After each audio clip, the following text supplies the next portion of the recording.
welcome back to episode number 38 of the toonTALK podcast, brought to you by Magpie 24/7. I am joined today once again by Paul. How are you doing, Paul? Oh, absolutely fucking brilliant. Well, honestly, I've just about recuperated. All the sharp things which were put away yesterday are all back out today. Everybody's safe and okay. I'm away from the hot tub. Yes. Everything, all the corners are being bubble wrapped around, so hopefully I'll be all right.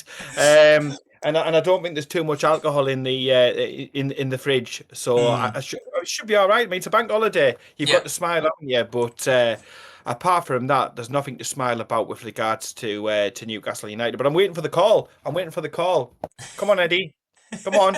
I can't do much fucking worse, mate. Yeah. I mean, that should give you a clear indication as to how this episode is going to go, because we are going to start off with talking about the Fulham game, then talking about game week 38 as a whole, probably a bit more, and then we'll end up doing some end of the season rewards, both Newcastle United rewards and just rewards in general, because if they were going to be Newcastle United only, this would have probably been a pretty short and pretty depressing episode. Yeah, it would be. To be fair, actually, for possibly the first time ever. I mean, I've got more rewards this season than what any Newcastle United fucking player would or should get.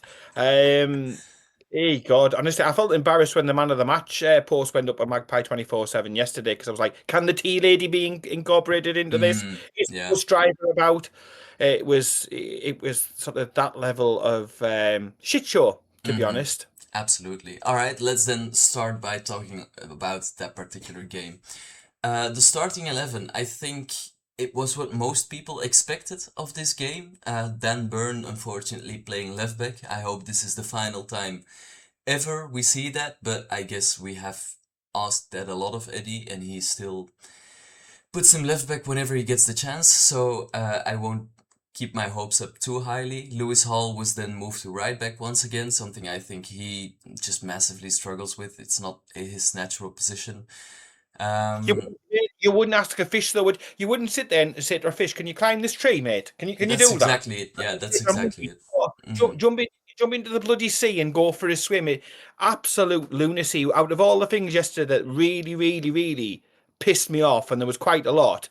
And I'm quite frank today, because I'm not prepared anything. No, I'm calmed down a lot that I was after yesterday, but this square peg in round hole thing, mate, and this fucking around with Lewis Hall is beyond a joke. It really is. Who else thinks it's logical to do these sorts of things? Just shoe on in, mate, your favourite, because you get a stiffy on for Dan Burn. Dan Burn shouldn't be. Look, there's no disrespect towards Dan Burn, but Dan Burn shouldn't be anywhere near the team. And next season, one of my hopes for next season is that Dan Burn at best, because he won't get rid of him, we know he won't. Dan Burn is a substitute at best. I'm not knocking the lad. He's a legend for what he's done, the cup final and all that sort of thing. But oh my word! But yeah, we'll get into it. But that's one of the things that really, really, really pissed me off yesterday. Absolutely pissed me off too, because I mean, beforehand I had a little bit of not necessarily hope, because I mean, I know Eddie Howe, I knew he was never going to, but I had a personal hope that we would have seen some players like Leo Sahar, like Alex Murphy finally get a game. And I know we ask for this a lot over the season, and Eddie usually gives the answer of it is very hard to both develop players and give players minutes and still compete for every single game. But this was the one game in our entire season which had nothing riding on it anymore. And still we lost. We still lost with the side that Eddie put out. So what is the point in playing Dan Burn, who we know what we're going to get out of, who we know is going to be here for next season, hopefully, like you say, as a substitute, but with Eddie Howe, honestly, you're never sure. So I'm really disappointed by the team selection here on multiple different facets. What can we learn, mate, about Joe Willock that we already don't know? He's shit. He's been shit for a long time. What are you going to learn? What could you learn if you played a Shahar? What could you learn if you play an Alex Murphy? What could you learn if you play an Eve? We could have used it as a learning experience. So even Mm-hmm. if we'd lost, like we did, Yeah. and totally, I mean, Fulham weren't great. This isn't the fact that Fulham blew us away. Fulham was shit. We were just shitter. Mm-hmm. But we could have learned something. We could have used something to go on to next season. We could have tried a different formation. We could have gone 4-4-2. We could have lined up in a different way. But no, let's just stick into one of Eddie's two favourite formations. We'll put a couple of youngsters on the bench to say that we ticked that box. Um, Again, even in goal, how many good young goalkeepers have we got? Give somebody else a try. Did Nick Pope make that much of a difference? One clean sheet Mm-hmm. since January, and I think that was against Wolves. Whoop de fucking do da. Yeah. Look, I'm not saying, and I'm not going to say in this podcast today that Eddie Howe's all of a sudden a bad manager. He's a legend. He's great. But has he had a shit campaign this year? Yes, he has. Absolutely. Yeah. Have we made terrible mistakes? Yes. Have we lost the most games apart from the relegated sides this season? Yep. Yes, we have. You know, if we do not wake up, smell the coffee, and stop looking in rose tinted glasses, I'm not saying get rid of Eddie Howe, I'm not saying this, that, and the other. But what I am saying is this campaign, Eddie Howe is the leader, his name is above the door. You've got to carry the can. You carry the responsibility for this season as a collective, mate. And Mm-hmm. yeah, I was the lineup pissed me off because I thought straight away we're going to play five at the back was my initial thoughts about it, and I thought yeah, square pegs and round holes players doing a job. They didn't even do a job. That's the news flash about Mm-hmm. it all. But again, I'm looking at the bench and I'm just thinking, oh, for the love of fucking Christ, just give one or two of these youngsters. You keep banging on about youth development, pathways. You keep banging on about we're going to need to sign the next players. We can't buy ready made. And yet you don't promote the pathways. You get lucky with Lewis Smiley. You've got, lucky with some of the other youngsters that we brought through. We brought in ready made youngsters, if you will, and you've given them little opportunities, your Lewis Halls of the world, etc. But I was like, oh fuck's sake, man! It's the same old shit. And yeah, oh, I'll play Lewis Hall on the right hand side, who's a left hand sided person. I'll play a centre back at left back. I've got a right back on the fucking bench who I could have just played, and we could have given a send off to. It's and honestly, when he's coming out and saying stuff before the match, and it's just like. Oh my word. Oh, I mean, thank goodness all this extra time on the training pitch, mate, is what all I've got to say. Yeah, because Mm-hmm. we've been so much absolutely fucking better, haven't we, as a result of it? Mm-hmm. Um, but I'm just so frustrated, pissed off, disappointed. Other results obviously didn't go our way, which didn't improve the mood anymore. Mm-hmm. But yeah, absolutely not there. It's a shit show again, mate. We how many shit shows have we had to talk about on this Yeah. podcast?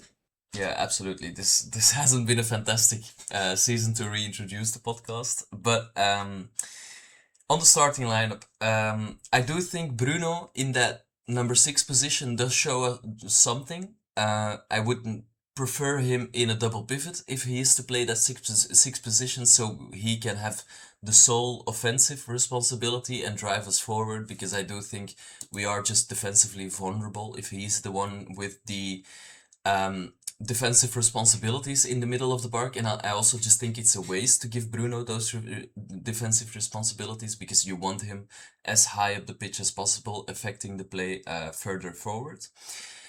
And then I was quite happy to see Woltemade and Osula starting again next to one another. I do think that's going to be at least a partnership we're going to see more of, and hopefully is going to bear more fruit next season. But for now, it is still not necessarily every game they fire.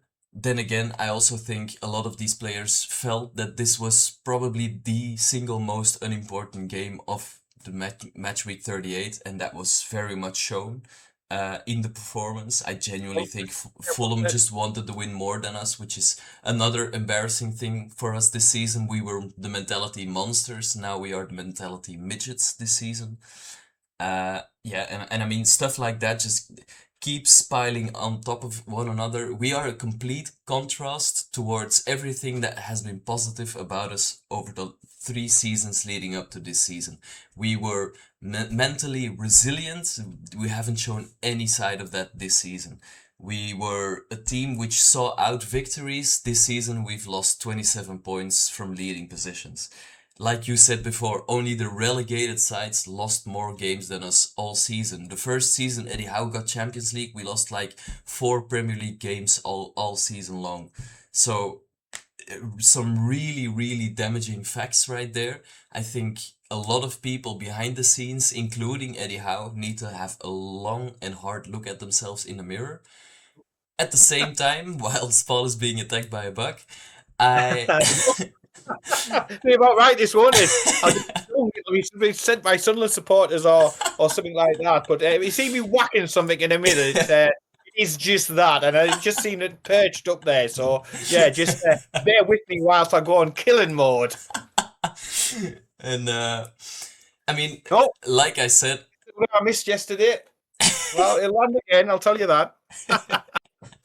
Couldn't make this shit up, could you? no, you absolutely couldn't. And like I was saying, I do think Eddie needs to have a long and hard look at himself in the mirror, but I also don't necessarily think he is all to blame. I Yeah. think someone put it very well in the group yesterday. He has not been helped by summer recruitment. Yes, a lot of the recruitment can be blamed on him, but also at the same time, if there's no CEO in place, no sporting director, I completely understand panicking in the transfer window because I mean, that's not his job, that's not his responsibility to be concerned about which players we are going to sign at what time. He needs to be able to have his full focus on preseason preparation, and he hasn't been able to do so.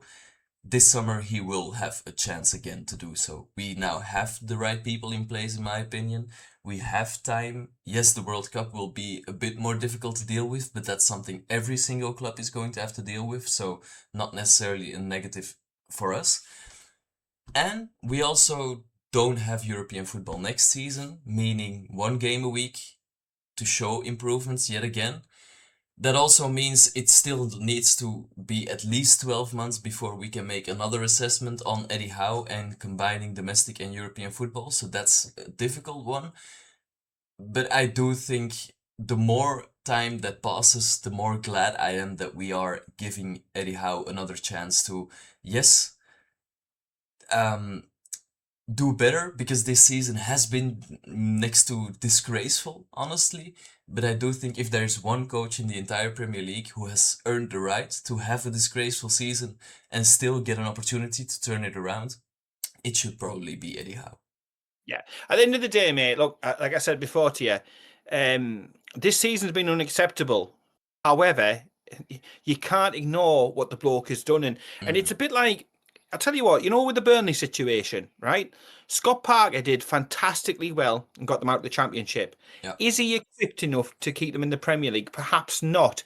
But I thought when they went down, they'd keep him because, again, he'll be all right in the Championship next season and he'll get them back up. And I thought really for a Burnley sort of situation, you'd replace him in a year's time before you get back into the Premier League. That's what you do. Eddie Howe is perfectly fine at Premier League management, 1 game a week, the odd cup game, etc. He's proven that he's got the pedigree to do that. What he hasn't shown yet in his 2 European campaigns is that he can deal with European football, the commitments about flying out, dealing with fatigue players, rotating players, protecting players. In-game man, he hasn't shown that in the time he's been at Newcastle. He hasn't proven to anybody that he's able to manage effectively. Yes, we've got some great victories. Don't get me wrong. We've had some good performances, some good games. Your PSG's jumped straight to mind. However, consistently, he's not shown that he's got the ability to manage it in Europe. He's not going to be able to show that next season. I think there's no reason why we can't have a better season. Although I will say, mate, this summer isn't just a case of send a few players out, get a few players in, and sticky plaster approach to it. It really, really isn't, because if people think that's going to be the case, I think you're mistook. There are issues and problems at the club, from leadership, management, ownership, coaching, stale voices, tired messages, poor set pieces. Recruitment does, yes, come into it, but it's only a part of it. There is a much larger issue at play at Newcastle United that needs to be addressed. But can Mm. Eddie Howe have a good season next season? Yes. Is there anybody out there who could come in straight away? People have said Mourinho and this, that, and the other. He's gone obviously elsewhere. Mm-hmm. What I would say is we need to be very, very careful. Look at Spurs. Spurs lost their main Yes. striker, the focal point. They shot down the league. They did well in one cup. The following season, again, they've stayed up by an ant snob above West Ham. Another Mm-hmm. disappointment of yesterday. Yeah. Um, but we need to be learning the lessons of those around us. Name value, look at West Ham, doesn't keep you in the Premier League. Mm-hmm. Um, I mean, we should know yeah, I mean, 2009 and 2014 should be the perfect example. exactly. So it's not just about Eddie Howe. It's not just about a stick and plaster type bit of recruitment.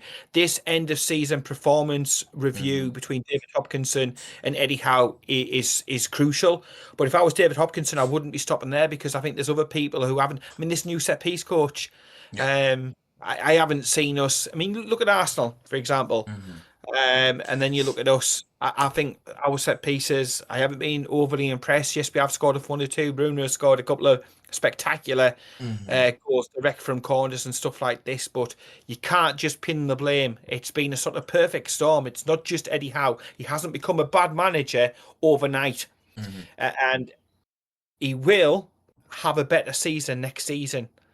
But the question mark needs to be, can he do what Unai Emery has done? Can he go in there and can he also look at the effect that Michael Carrick's had picking up a team which was pretty dog shit at the beginning of Mm-hmm. the season and a different voice motivating them, getting more out of them? Because I honestly don't think, Ian, that Eddie Howe has got out of these players this season anywhere near their potential Yeah, at all. I would agree So with that. Yeah. there's room to get far, far, far more out of that. But uh, is Eddie Howe made of Teflon? No, he isn't. Has he made mistakes? Yes, he has. Do I think that we should get rid of him? No, because we're going to be in the Premier League and domestic cups next season. So what? Why do we need to change? He does really, really well with that when he's not got the European distraction. The Mm. question, you're right, will come when we get Euro next season, which I think we will do. Um, what comes next? What comes after that? And do we want to? I mean, recruitment, yes. You could change the manager, you could change the players, it could still go wrong. You could change the players and keep the manager, or keep the players and change the manager. It's a spin of the plate. Mm. A flip of the coin. But whatever it is that we're going to do, mate, we need to get a absolute fucking motor on it. No excuses for the World Cup. Now like Exactly. that. I'm Yeah. interested in Newcastle United and I want us to sort out our own house. And we need to be starting on that DIY project straight away, as the missus obviously says Mm-hmm. to me quite often. Uh, Yeah. you know, this don't leave it for another day. Mm-hmm. Get on with it. Get it sorted. Sort our shit out. This has been nothing short of an embarrassing and humbling season. I know we've Yep. had some good results and everything, but on a whole, mate, totally and utterly fucking Mm. unacceptable. Total clusterfuck.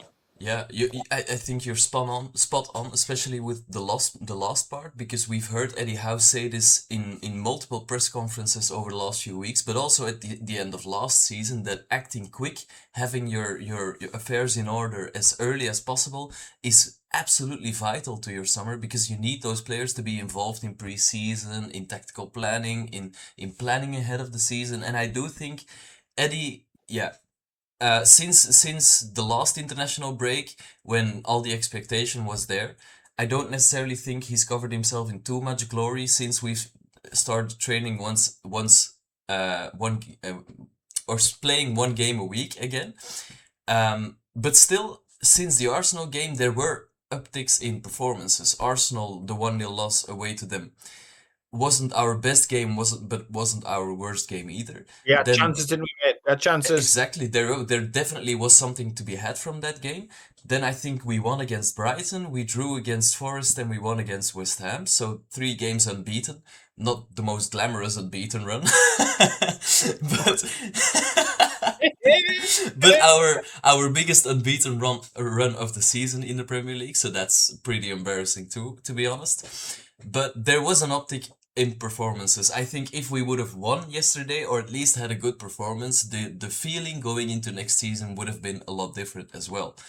But what you're saying about this summer is absolutely right as well. This is going to be a vital summer in not only identifying what kind of players we need to sell and sign, but also I think you hit the nail on the head pretty well with the set piece stuff. I don't think bringing in a different set piece coach would be necessary, but I do think bringing in a set piece expert would be a very, very interesting target for Newcastle. And I genuinely mean an expert on the pitch because Bruno's corners are magnificent, but that's pretty much it. I don't think we have a really good free kick taker, especially since Kieran Trippier hasn't scored the free kick in 2 years, I think. And he's now going as well. Tonali's free kicks, I'm not too convinced by those either. So I do think having a set piece specialist like Arsenal do with Declan Rice and Bukayo Saka will help us a lot because we do have players that just simply win every single duel in Dan Burn and Joelinton. But other than that, there are some absolutely vital positions for us to be scouting in as well. Last summer was probably the most important summer in Newcastle United's recent history. We absolutely shit the bed when it comes to that summer. So now this summer we have got even more work to do in what is an even more important summer to not fall back even further and to keep progressing as a football club. What kind of positions would you be targeting if you were the Newcastle United board this summer, given not necessarily any other players leaving? We know there will be players leaving, but we'll get to that a bit afterwards. So what positions would you strengthen in this squad immediately? Well, we've scored goals. We have scored goals. The problem has been, mate, a lack of clean sheets. And a lot of that, I mean, Nick Pope must be like some sort of teenage boy going through some sort of transition thing here because that lad don't have clean sheets. He really, really doesn't. My number one priority for this summer would be to replace the goalkeeper. I know Ramsdale's going back. He talked yesterday about possibly doing a deal with Southampton, and I'm like, Eddie, shut the fuck up. Yeah, There's please no don't. way at all we should be anywhere near that. You may like him, be he was always a great lad and he supported the keeper. If you want support, phone the fucking, I don't know, the Samaritans or somebody up. What I want is a goalkeeper who can catch the ball, can kick the fucking ball, who doesn't look as if like there's been an assassination attempt when Dan Burn plays a hospital ball back. You know, I mean, I somebody. think you can even feel it in the stadium. That's to me is the most insane part. If we play a Yeah. home game and I'm watching it in Belgium on the telly, every single time Pope gets a back pass, you can feel the entire crowd gasping for air. That is really really scary. That I can feel that in my living room in Belgium. Well, I'll tell you something. There's a lot of people walking out with brown stains in the pants, mate, when there's plenty of fucking back passes to Nick Pope at St James's Park because there are people genuinely shitting themselves at that. Nick Pope, look, I'm not going to take away from what he's done previously. He's been a good player, a good servant, if you will, for Newcastle United. He has produced big saves at big moments, but even I think it was the Brighton game, produced two absolutely worldy saves, and then taking a standard routine, easy as you like back pass back, smacks it off an outfield player, and it nearly goes into the back of the net. And I don't know, he looks a bit like Bambi. He's not there on his legs since his injury, mate, where he did his shoulder. I've Yeah, said it time and time again. He has not been the same goalkeeper. He's agreed. not championship standard. His levels have dropped so much. Eddie Howe has a hard on for Nick Pope. He's one of his boys. He's one of his lads. He's got a year left on his deal, and I see no chance of us getting rid of him. He will start next season as number one keeper. Mark my words, right? We will sign a 20-something. There's that young lad that we've been sort of linked with. From Rem, right? Yes, Yeah, yes. yeah, yeah, yeah. I saw. Now we've been linked with him. He looks canny. He looks decent. He's very young. He's very raw. Um, I do get worried that the person who picked Nick Pope is trying to pick another goalkeeper. We have signed Gillespie up. We've signed Gillespie up on a new deal. Mm, Um, that in itself, to me, is mad. I know, oh, he's not really he's named as a goalkeeper at the mm. moment. He's arguably our second choice goalkeeper with Rudy going and Yeah. Ramsdale going. So he's a goalkeeper, folks. He really, really Mm, is. I know he doesn't play much as one, but to me, I would take the budget, and the first decision I would do would be uh, in goal. I know there's issues in midfield not protecting mm. the defence, and we are conceding goals from that area. But you talk about how many errors have led to goals, how many times he's dropped the ball in the Yeah. net in the 90th minute, how many times he's gone walkabout like some sort of mad aborigine in the Mm. middle of a game. He walks out of his box. He thinks he's a sweeper keeper. Newsflash, you bloody are not a sweeper keeper. I would be better in fucking goal than him. I've got the shirt. I'm ready. I've got the shirt, the chain shirt, and everything Uh, else upstairs. So, Eddie, just give us a call. I can't do much worse. And this is what I mean about learning yesterday. mm, You can't tell me that we learned anything new about Nick Pope yesterday. mm. And if you were going to throw the game, and most of the players pretty much threw the game because they got the arse and the heads were elsewhere, why not play somebody? Why not give somebody else an opportunity? And £20 million for Ramsdale? No, thank you. Not even No. if it was £2 million as a number two, and I knew he was coming in as the number two, I might be comfortable with that. Yeah, that But was exactly the point I was going to make as well. I think yeah, cap it but off at Nick, 5 million maximum because Southampton do have to play another season in the second tier given the whole Spygate debacle. And I doubt there will be a lot of players eager to play or return to them. So maybe there's a deal to be done there for a cheap value. I mean, his value can't have risen very much either this season. So no. maybe there's a deal to do there. And like you said, as a number two, I think that would be okay. But as a number one, hell no. Anything above 5 million, hell no.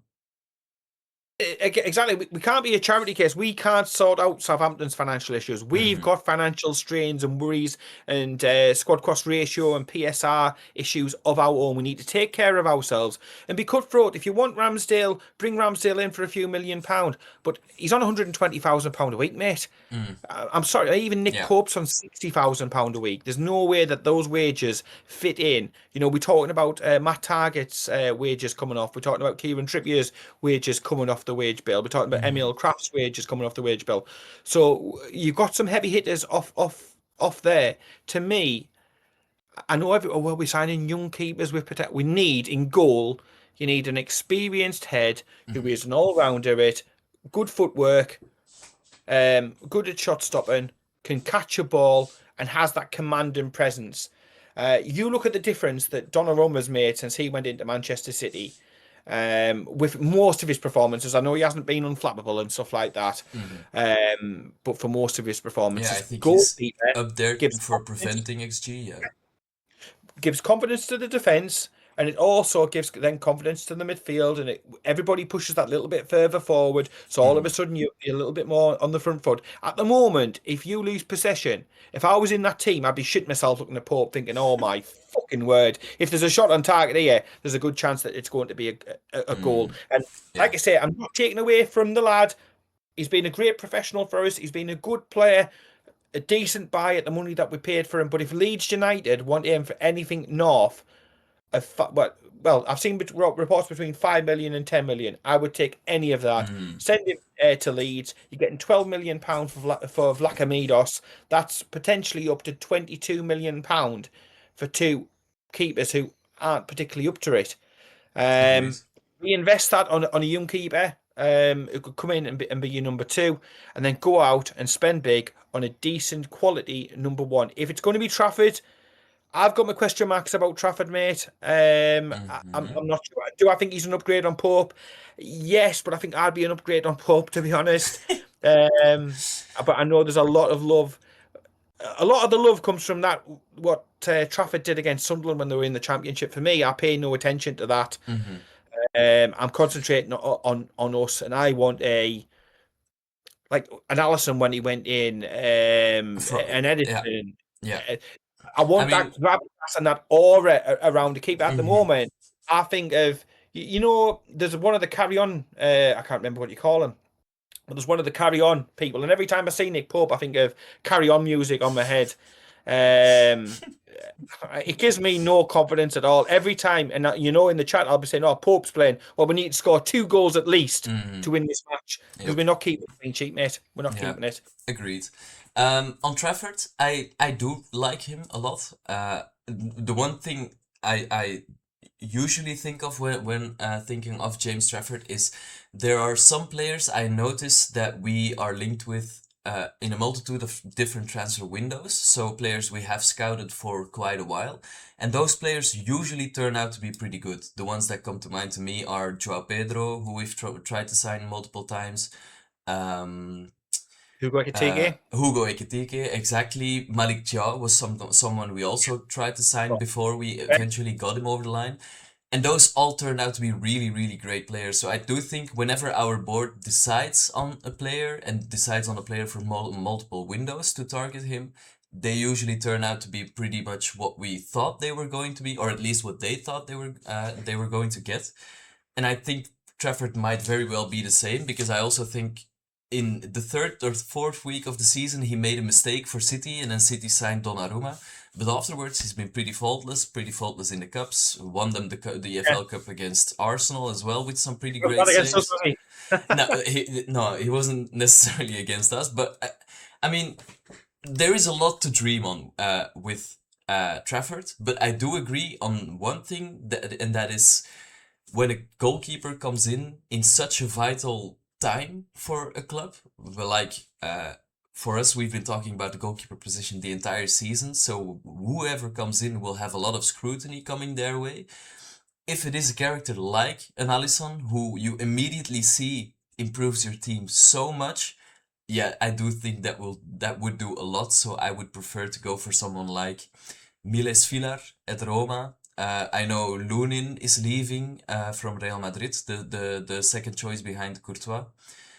Other than that, France always has a couple of pretty interesting goalkeepers. Lucas Chevalier isn't playing at PSG.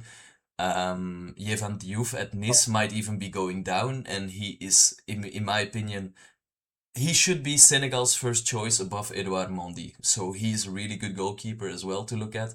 Atubolu at Freiburg. So there are a lot of really young, exciting goalkeepers all across Europe who I genuinely believe wouldn't even cost you £30 million. Svilar would probably, but the rest I don't think would. So there's more than enough interesting goalkeepers to scout from.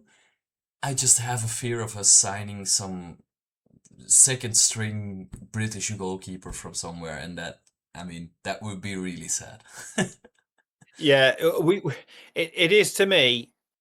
I know we need players elsewhere, and I know Mm, we possibly need another striker in this. We'll get into that, but to me, we can sort a lot of our issues out if we tighten up at the back. And I look at the defence. I'm happy enough with the defence. Yes, we need some more right backs.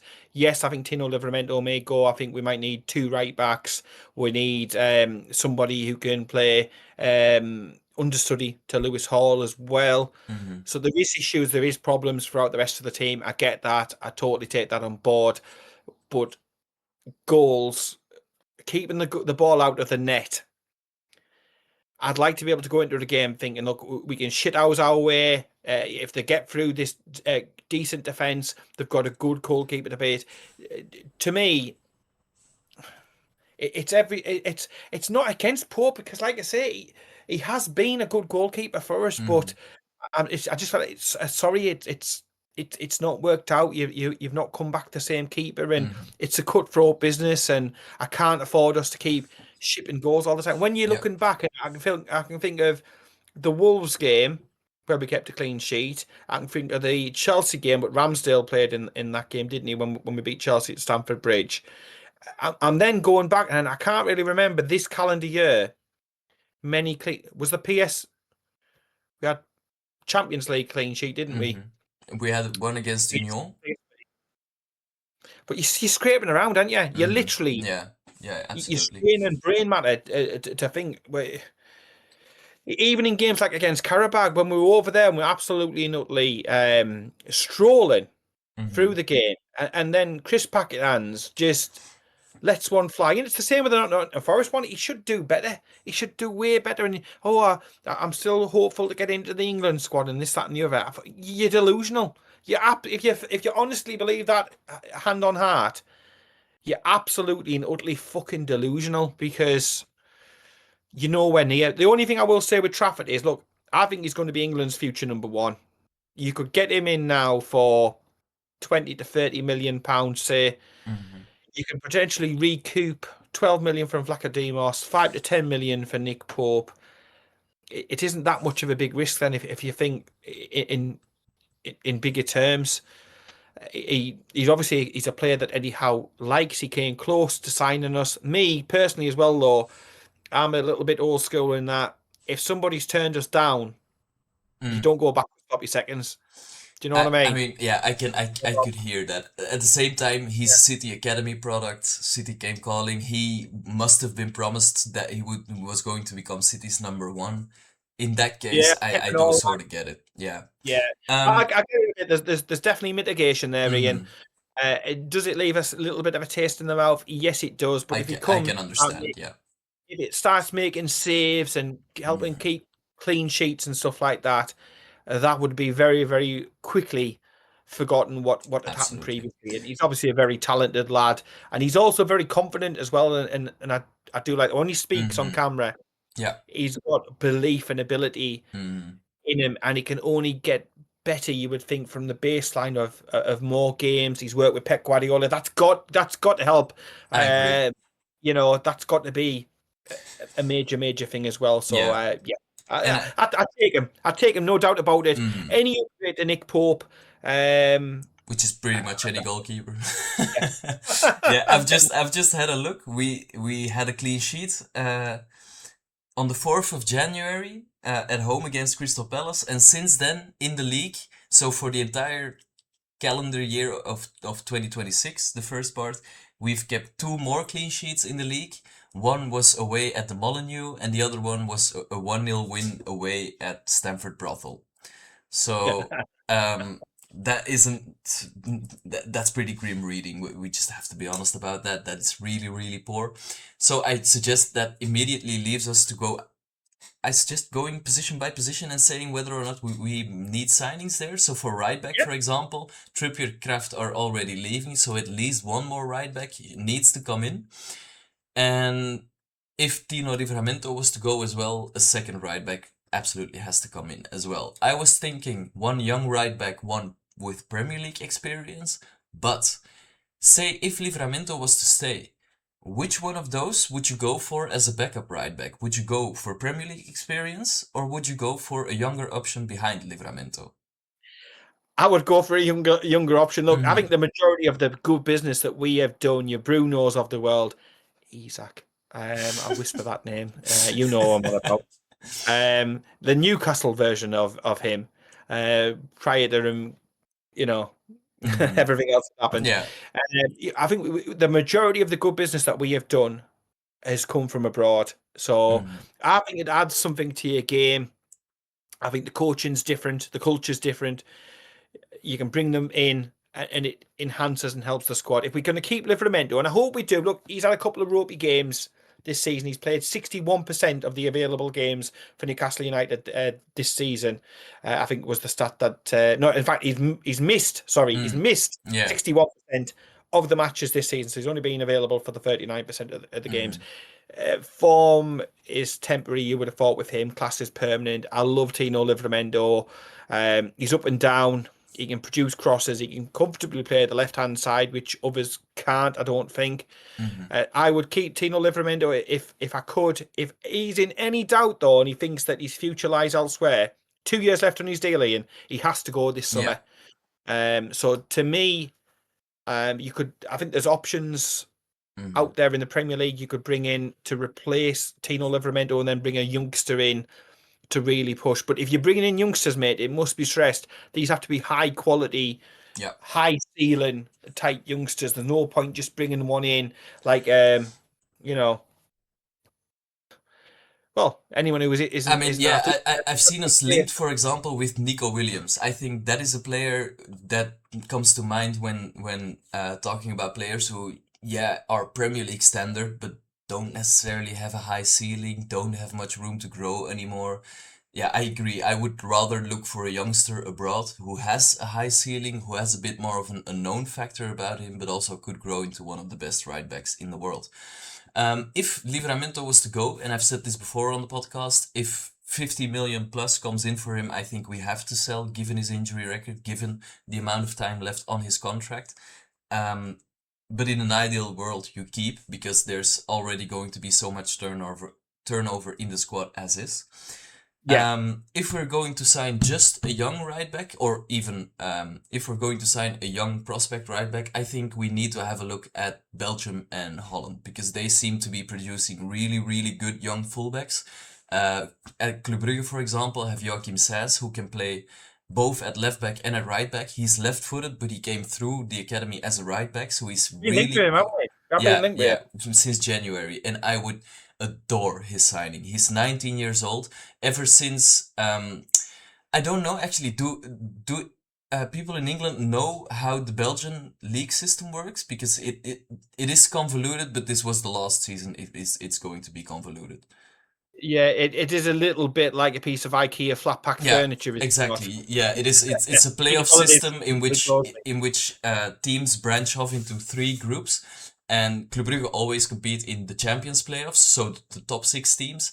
And from the moment those playoffs start, you play one game home and away against all of the teams in your group, like the Scottish League, for example. Yeah, Um, so when from the moment that period has started, Joachim Sass has looked like one of the best players in Belgium. He has taken on the responsibility of dragging Club Brugge towards that championship, and Club Brugge have now won their 20th title, so they are getting a second star above their badge as well.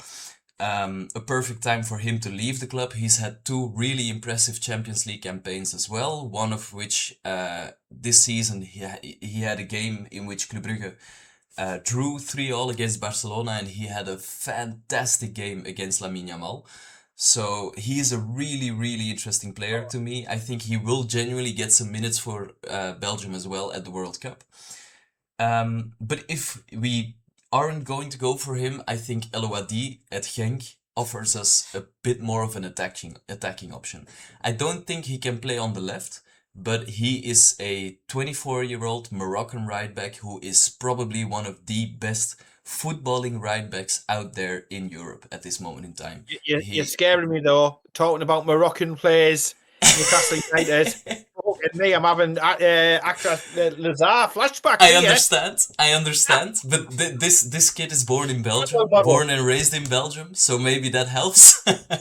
But yeah, Yeah, I mean, definitely. he looks class. He's of the same conveyor belt as Danny Munoz at Crystal Palace, but I think he pays more mind to his defensive responsibilities than someone like a Munoz does. So I think he can be a back four right back as well. And then there's Jaivaro Reed at Feyenoord. He is the cream of the crop when it comes to young right backs in Europe. Bayern Munich have been linked. He is tall, physical, really, really strong, really fast. He suffered a bit with injury this season, but I think that's more so Van Persie's fault because he brought him back into the fold too quickly on two different occasions, which saw him relapse into injury. But he looks like a Heard that demon. before.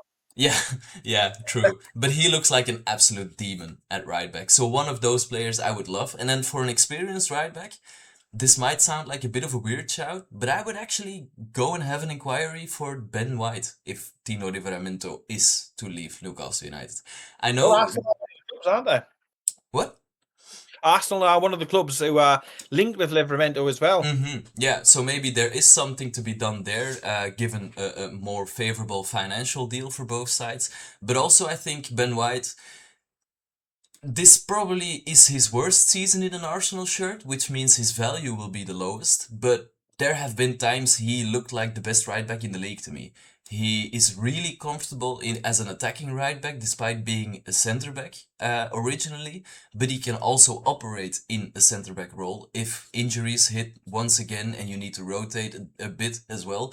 We know Eddie Howe likes to, as we say, fit square pegs into round holes. But if those players are comfortable operating in as many positions as possible. I do think that's another interesting aspect for Eddie Howe as well. You've got to think as well. You're getting rid of Emil Kraft, who is a right back who can play centre back. Exactly. Again, you could technically replace him like for like. I would hope that he wouldn't have any issues with regards to the wage structure as well that we've Hmm. got at the club. Character wise, obviously there is question marks over bits, but I Yeah, think it's to be able to judge on that because you don't know the full facts exactly. of the situation and you're filling in the missing blanks, and that's always a difficult balancing act Hmm. to do. But And it's not like we experience, don't have any players who would fit quite well on Love Island themselves. yes. It's probably Geordie Shaw, isn't it, and stuff like that. Yeah, exactly. I don't think that's a bad shout. You'll be able to do some sort of deal. Um, Hand on heart, I actually think Livramento is going to be off. Hmm. I was surprised he was included in the England World Cup squad, if I'm being honest, because, like I say, Yeah. 61% of the games that he's missed.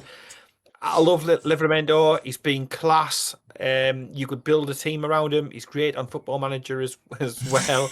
I've still him in my team. But look, if there's a position that we can afford to let players go in and still confidently be able to replace, you would think it would be right back. Mm. There is right back options available. I don't think you turn your nose up to lads just because they've come up through a Belgium system or whatever. You look at the Belgium national team, Yeah. great side, play some good football, etc. Hmm. Um, Other clubs are able to pick up bargains that sometimes we have, when we're not looking over there. I think that's changed now. We're looking in Brazil, we're looking in other European markets, but yeah, a Ben White and then somebody else, a youngster coming in to be Hmm. the understudy, rotate. Ben White may be asked to draft into the middle for a lot of the other times, cup games and stuff like that. So then you Yeah. need other right back options. I honestly don't think, based upon what I've seen, Eddie Howe's done. If Leo Shahar had a future at the club, he'd have started games Hmm. at the end of the season when the Yeah. the form was At tailed off. least just one game this season. The Karabakh home game, Oh yeah, yeah, yeah. You're right. Yeah. perfect opportunity. Should have played, Hmm. could have played, and it suggests to me that Eddie Howe hasn't seen enough in him to be able to think, yeah, I'll give that one a go. Agreed. All right. Then the centre back roster. We have Sven Botman, Malik Thiaw, Fabian Schär, who genuinely might even stay one more year, which I would be absolutely buzzing about. We've missed his long ball Yeah, playing so much this season. right, The because I missed it, one didn't I? one thing that I mean, I know how class Fabian Schär is on the ball, but it still took me by surprise. I think he is set somewhere in the top three over the last 10 years in the Premier League for accurate long balls. That is, if you see how shit Newcastle United have been for at least half of that decade, that is such an impressive feat for a central defender. Yeah. So I'm buzzing for him to be staying at least for one more year, even if it's only to give him a proper send off at St. James's Park, which he absolutely deserves. But it's like Eddie said in press conferences as well. I genuinely believe he still has a lot to offer to this team. Not as a starter, probably, but definitely as a rotation option. Yeah, it's a squad player. Yeah, definitely. Exactly. And then there's Dan Burn, who I do think will stay as well as one of our water carriers. Would you add another centre back to that roster? Obviously, the huge question mark over the Fabian Schär question. It's a Mm-hmm. 1 year extension on reduced money, from what I've read from journalists who seem to know more. Mm-hmm. Often they're not the right type thing. I think we need to be bringing in a young centre back to start to integrate into it, and I am worrying about interest in Malik Chow. Mm-hmm. Even Sven Potman's been linked, to Yeah. Liverpool again over the past couple Mm-hmm. of weeks. Like, I think we keep Chow. I think we keep Botman. I think Shea will sign a 1 year contract on reduced money. I think that will help the attackers so much. Them ping Yeah. balls that you get from defense to attack straight away are absolutely exquisite and on point all the time. Dan Burn for me. Um, I've seen again. I don't want to slag him off because he's been absolutely Mm-hmm. fantastic. But there's a shelf life on everything. I, Yeah. I don't mind Absolutely. don't mind a slice of toast on the morning, but if I was to keep that slice of bread for a couple of weeks, no, I wouldn't want a slice of toast in a couple of weeks because it would be fucking mangy. And it's the same sort of thing. Yesterday, he was all red faced and this, that, and the Mm. other. He just His can't be head, playing left back anymore. yeah, he's not a left back. Absolutely. Hmm. I'd keep him as a because I think Eddie Howe will. Eddie Howe loves him. Eddie Howe has a Yeah. hard on for him. Um, He's Mm. not a left back. He wasn't anywhere near the Fulham players yesterday. He was red faced. He was Mm. playing hospital balls back to Nick Pope, which should be a sackable offence on the spot. If you play a ball back to Nick Pope, you're absolutely fucking mad. Absolutely. As a centre back, mate, yes, I'd keep him. Would I like to bring in a youngster? Mm. Yes. Do I think we will? I think we will. I think we'll bring in an 18, 19-year-old centre Okay. back. I know we've got some of the youngsters that we signed last summer and the summer before who've come Mm. in mid-season because they've had to wait till the 18 because of all the work permit Yeah. situations. So we have got a couple of good youngsters kicking about. I think those players will be loaned out. So I think we need to bring in maybe a Hmm. fifth choice centre back who Okay. will very quickly start working his way up. Mm. Um, Um. working his way up, and the eventual successor to a Dan Burn, a Fabian Schär, and by the Mm. end of the season, they're ready to at least be third choice centre back. So for that sort of crossover and that handover and that passing Mm. of the baton, yes, but I think the four centre backs that we've just mentioned are enough to get us through next season with no European football. Agreed. Yeah, agreed. I would like to see a young centre back come in as well. He'll get the chance to learn off of Dan Burn and Fabian Schär behind the scenes, get the lay of the land a little bit. I would prefer him to be a left-footed centre back. I think Yeah. eventually we're going to need to sign a young right-footed centre back as well. But Malik Chow has proven to be our most reliable defender when it comes to fitness. And I also think Sven Botman has proven to be our least reliable defender when it comes to fitness. So bringing in a left-sided centre back, I think, would be quite smart. We've been linked this season with Yuri Bas from Ajax, for example. Wouldn't necessarily like that too much. I think he has room to grow, but I have my doubts about his physical capabilities. So I think if we were to sign him, he'd eventually just end up playing left back anyway. But one player I do absolutely adore that we have been linked with is, and I'm absolutely going to butcher his name, but it's Murak, Oh, definitely. yeah, Murak Mahaktaremovic at Sassuolo. He's a Bosnian 21-year-old central defender. You'll never sing that. You'll never. I mean, I doubt we'll ever sing that. I think he'll just end up being called Mukhtar for us. But he's big class for Sassuolo. They only got promoted back to the Serie A this season. Haven't been in any sort of relegation scare all year. Inter and Juve are interested in him. He's carried them through against Italy in the playoffs for the World Cup as well, playing a massive game for them at centre back. So I would like to see him come in, and given the fact that we have been linked means we are scouting in the right places. Then left back, surely you have to sign a left back, a backup left back. We absolutely have to. A specialist left back, yes, I think we Yes. do. Look, Lewis Hall, I think, and I will say this now, to me, is our best player. Now, I Mm-hmm. love Bruno. I love some of the other players. To me, though, Lewis Hall is our best player. If I was doing the team sheet, and even on Football Manager, he's the first one that I click on. Right, your left back. Agreed. End of. It wasn't too long ago he had Jamal in his back pocket. He's produced consistently good performances. The only critique that you could have about Lewis Hall is he doesn't score enough goals. Mm-hmm. I think he's capable of adding goals. He's got a good strike on him. There's no doubt about it. But we need an understudy, a youngster. And if I'm a youngster coming in, I'm looking at Lewis Hall. He's a youngster himself, but I'm thinking I can learn absolutely nutty loads Mm-hmm. off this lad. Lewis, he should have been going away with England. He should have been. He's certainly better than fucking Spence, isn't he? Jesus, Yeah. I wet. mean, Spence, Um, very quickly. Spence is a profile pick, right? He's the single best defender out of any of our fullbacks. But then still, I'd have taken Lewis Hall above any of our fullbacks instead of Reece James, maybe, but definitely above Livramento, definitely above Chad Spence. And am I missing yeah, one? just play him on the Yeah, left hand side. I mean, yeah. it's not space science. It's not rocket science. It's not brain surgery and out like that. Lewis Hall is a class footballer and a Mm-hmm. class left back. He can do a role wide left going forward as well. He can gallop forward. The only thing he needs to work on, for me, the people Eddie Howe can say, "Oh well, defensively when he's been in, we have." The issue with conceding goals, mate, isn't Lewis Hall. If you think it Mm-hmm. is, you're barking up the wrong fucking tree. Lewis Hall is absolutely class in our system where we have quite a narrow midfield. Having your fullback bombing backwards and Mm-hmm. forwards, up and down the line, he is like an absolute locomotive. At the end of 90 minutes, you watch Lewis Hall and he drops to the floor like an absolute, Mm-hmm. thunderbolt.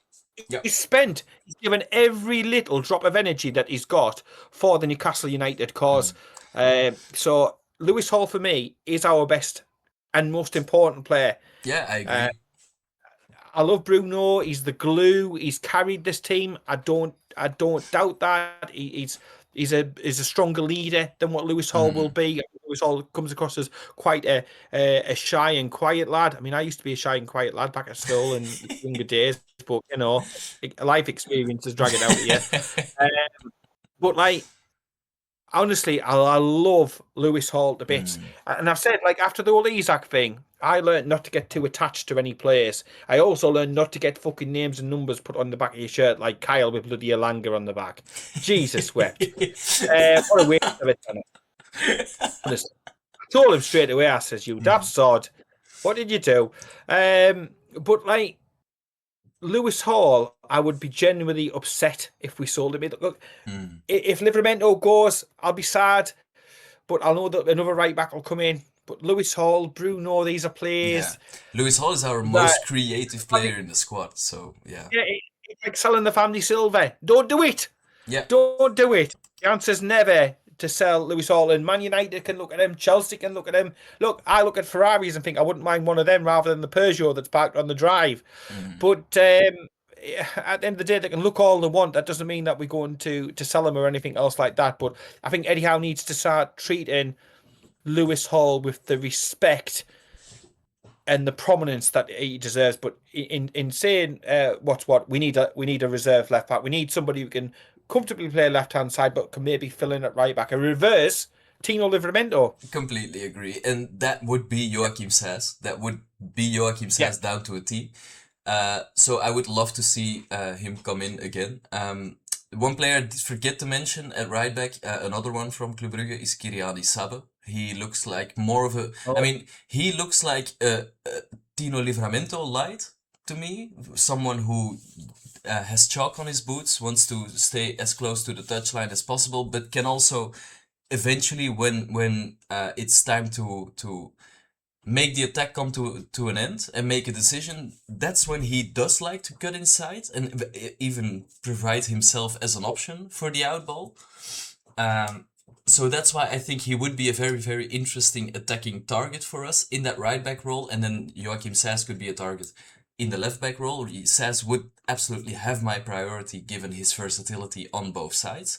But another left back I might suggest, because we are going to have a lot of work to do this summer, is a free transfer.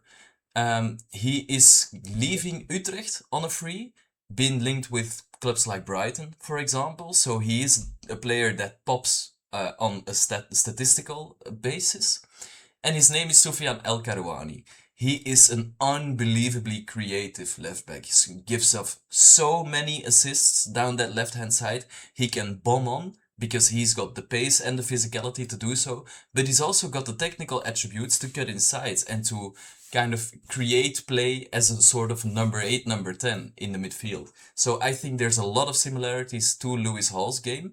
He's 2 years older, I think, or even 3 years older than Lewis Hall. So you have a bit more of a senior figure with less experience than Lewis Hall does. I think that could suit us pretty well. The only issue I have with that is a differentiation in profiles, which is something we've talked about a lot over this season. We need to have different options in different positions, and he would probably be a bit too similar to Lewis Hall, but on a free different tools in the transfer. toolbox, different jobs. Yeah, yeah, but on a free Yeah. transfer, I don't think you can complain too much. Yeah. And this is the thing as well. Like Eddie Howe has said, they are looking not only to sort of like, to bring players in, but they're looking at contract clauses. They're Mm-hmm. looking for free transfers. They're looking to be smart. They're looking to use contacts in the game to find out, oh, well, that player has a reduced, buyout clause, but it has to be activated before a certain time. But far too many times we've been slow to react or naive, or we haven't had the contacts or the networking that we need. I think you will see this summer us exploiting that. I think we'll bring in a loan or two, which we haven't done for a while as well. Mm-hmm. So possibly a loan deal or two. I know we had Ramsdale, but before that, we haven't really used our full quarter. I think we will this time round. We need to pad the squad out, but we need to do it on a budget. So another potentially a Lewis Hall deal where you get Mm-hmm. him in on loan, you see him, you try before you buy. Is smart business. It's I'd keeping your love powder that as dry well. Yep. for another day. The Ramsdale one to me was a bad loan because you paid £4 million, agreed £120,000 a week. Mm-hmm. All of that money you tot that up over the course of the year for the games that he's played with a future fee of £20 million is Yeah. mental. Yeah, not Uh, worth it. no, it wasn't going to work in a month for Sundays. That one. So a couple of smart loans, a Lewis Hall esque type deal. I'd be Mm. all for. But yeah, I agree with what you're saying. We need different tools so that if a team lines up with a deep block or it's a counter-attacking team or Yep. it's a back five, we've got different profiles of players to be able to switch it up because at the moment we have plan A and plan B is just plan A again. We're very samey, so we need to be able to change it up and to come out swinging in different ways next season because I think, mate, a lot of our issues this season as well is we've been found out. I was Yeah. laughing my head off yesterday when it got up to mid. So, after 65 minutes, you're talking like between 62 and 66, there will be a substitution. Eddie Howe will make his substitute. And it literally, like clockwork, bang on. I'm laughing at the TV, and the missus is saying, "You're losing us Mm. still." Yeah, I'm Yeah. just laughing. I'm like, it's just literally like fucking clockwork. I could have set me watch to this that we make the same old Mm. tired changes in the same old tired formation. Yeah, even the Um, pundits in Belgium say this about us. Yeah, you're yeah, right. we're predictable. We're predictable. We're boring. Exactly. And I mean, yesterday going through the motions, but yeah, we need another left back, mate. We need Mm. a left back, and not a fucking centre back who's what about 96 playing left back. He hasn't got the legs for Yeah. it. Yeah. Don't try and literally. You, you you can't wrap up a fucking turd, can you? At the end of the day, and call it, oh, there you go, and call Mm. it something else. You've got to say it as you see it. Dan Burn's been a great player for us, but he's not a fucking left back. So don't play Agreed. him as a left back. Yep. Simple as, easy, really, isn't it? Square pegs, square holes, please. Absolutely. All right then. Some fantastic news, some breaking news even. 7 minutes ago, breaking news. As we are moving on to the midfield roster, Louis Miley has signed a new contract until 2032. That is some fantastic breaking news right here. I'm really, really happy about that. Louis Miley is absolutely brilliant. I love him. That Well, gives when we us got right backs, I was thinking about Louis Miley, but I was like, oh, we'll get to that when we get to midfield. But you're exactly. right. That is the blueprint. Look, Hmm. he has been playing on a fraction of the wages that everybody else has. He's getting attention of lots of other clubs. Even PSG was scouting him recently. Yes, he's had some bad luck with injuries. I'll give you that. But this is not a case of the body breaking down. This is a case of freak accidents, injuries, the broken leg. That can happen. It can happen at any time to any sort of player. Mm. The PSG injury that he got, it should have been a straightforward one, but you get a bad situation and it's made worse. Absolutely fantastic news, and I was going to joke on with you, mate, to be honest, because like normally after a bad result we hear something about the training ground or the stadium, Yeah, or we hear I've an interview noticed from this David too. Hopkinson, and it's just like it's constantly like I'll use the air conditioning remote, which I've left outside in the other room. Mm. I'm sweltering in this office today. It's like as soon as you get a bit of bad news at Newcastle United, their PR is it's not like the Amanda Staveley days when you used to have a good opening Hmm. conversation. It's look at this shiny thing. Follow the shiny thing. Look at this shiny thing. Do Yeah, you I've want to look at this noticed this shiny too. thing? Look, Louis Smiley, that is absolutely and utterly brilliant news.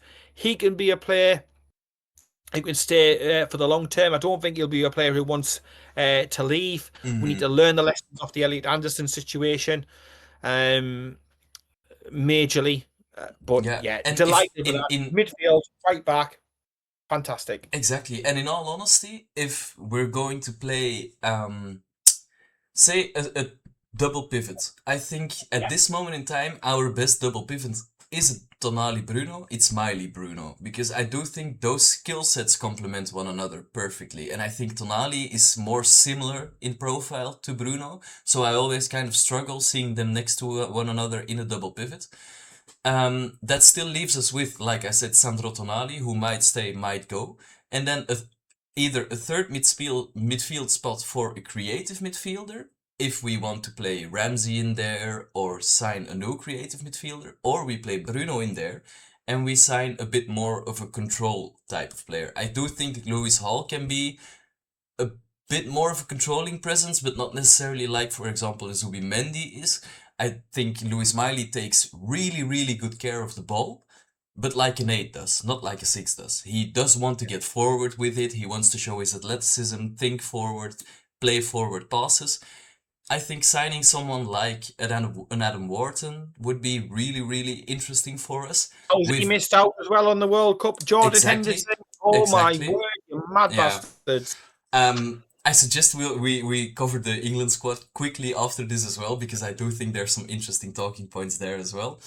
But we have been linked with Lamine Camara as well from AS Monaco, and I really like his signing. Yeah, He is a bit diminutive, but diminutive like Kobe Mainu is, for example. He's fantastic on the ball. He is really physical for his frame, so it is really hard to push him off of the ball. But he can also win it back from his opponents. He's a really smart player in terms of a positional sense in the midfield. So I think target him and get him over the line as quickly as possible. That would be a brilliant signing for us. And a midfield three of Bruno Guimaraes, Lamine Camara, and Louis Miley to me is really balanced and really, really exciting. And it offers you the opportunity to have Bruno Guimaraes as the most advanced of those three, which yeah. is exciting to me as That's well. where he does his best work, and this is why I was frustrated yesterday because like you've got Jacob Ramsey who's got a couple of assists by playing further forward recently. So what do? You play him as a deep pivot. You had Willock as a deep pivot. That didn't work. He never put a challenge in yesterday. Willock, shocking performance.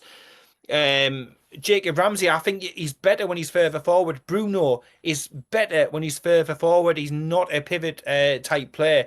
I think we have to transition away from Joe Linton because I think he's Mhm. missing more and more games. I love Joe Linton. He's one of my favourite Yeah. all-time players. I like the Bad Bastards. I've got the Ketspire shirt up. I've got a Joe Linton shirt on the other side, just off Mhm. camera. Um, I'd love I him to like be an those. impact off of the bench. I'd still Yeah, definitely keep him around. Be our Marwan Fellaini, please. yeah, and you can bring him off the bench, see out games. Mm. He will chase every ball, cover every blade of grass. He Throw fills some in. elbows around.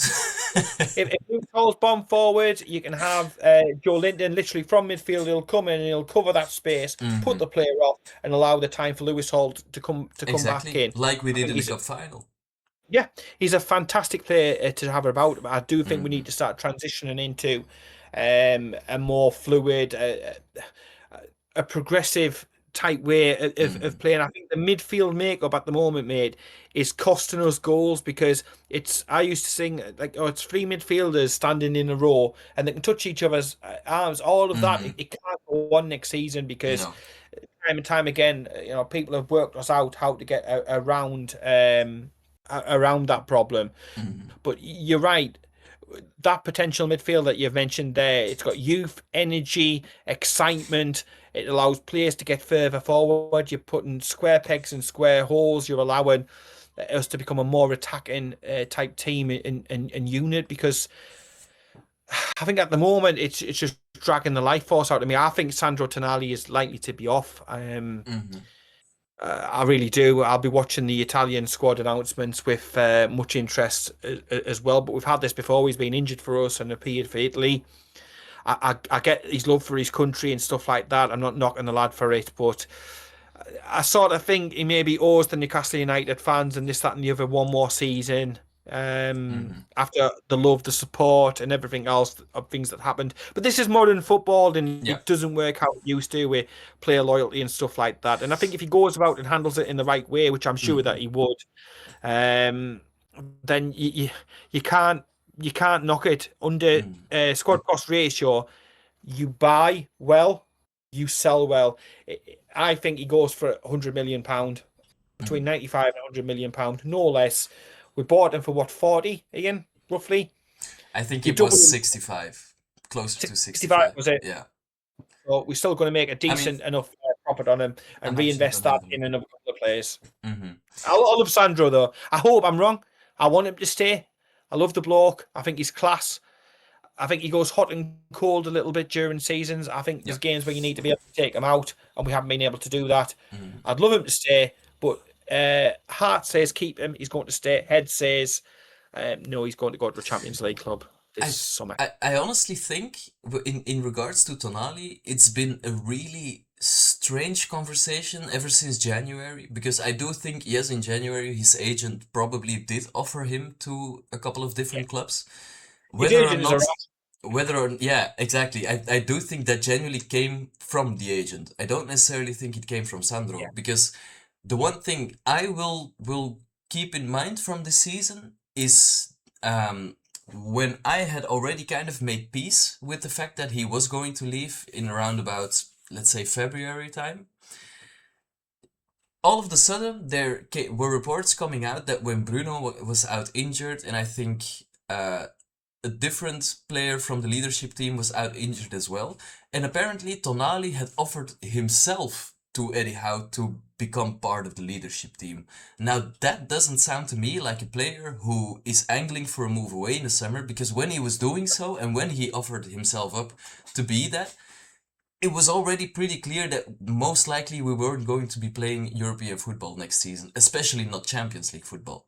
Yeah. So he It's made that it's decision out of wanting to play for Newcastle United. And I also think it's something you don't see very often. A player coming out himself and asking to be part of a leadership structure. I think that shows a player who is actually committed to this club.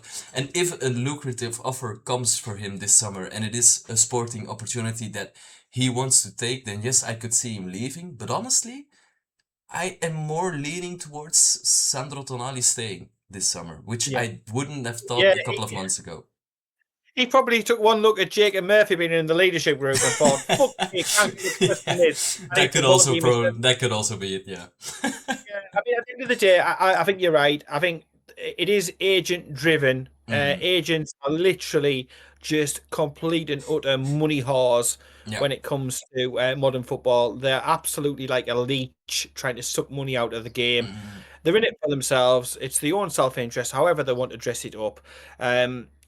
Look, Tonali's been seen wearing the new kit for next season. He's took part in the photo shoots. Anthony Gordon did not. You read into that what you will. I want him to stay. I think there's a chance that on sporting grounds, on careers or a short thing grounds, that he may go. I'm more confident about keeping Bruno Guimaraes than I Yeah. am keeping Sandro Tonali. I think we still keep Jacob Ramsey as well. I think there is going to be casualties though in midfield, because I think Joe Linton goes to a squad player next season, and I think Joe Willock at £10 million goes to Crystal Palace. Fulham have also been mentioned as a possible Yeah. destination. Leeds Somewhere hold an in interest. London. Yeah. So I think Joe Willock, and he needs to go. Yesterday was very much sort of like, it sort of summed him up in a bit of a nutshell. He's a squad option. He's a bench player. He's brought on at the last minute. No tackles, no intensity. That corner routine at the end is a fucking joke. He doesn't score the goals that he used to. He's been a good player for us. He's been a good lad. He went on that amazing run when he first came to the club on loan. Injuries have affected him, no doubt, but I definitely 100% think that Joe Willock will go. He deserves to be starting somewhere week in, week out. Perhaps he gets a little bit of his mojo sort of back. And he's better. He's better for that. He's never going to be an England international, but he's a decent Premier League player. He goes. for definite. I think Sandro Tonali could possibly go as well, and I think that we look to bring in, because I think Eddie Howe wants 6 midfielders for the system Mm, that he plays. So if those two go out, then we're going to be needing 2 players to step into the breach. And I think we've been linked with, like I say, you mentioned one, but one or two other decent, mm-hmm. young, energetic, exciting players. So I'm all for that. I think the midfield does need a little bit of a Yeah. rejig and stuff as well, despite the fact we've got some quality players there, no Mm, doubt about it. But it's the blend. You've got to have, again, it's different tools in the toolbox. There's no point of having 10 wrenches or 10 hammers mm, when you want a screwdriver.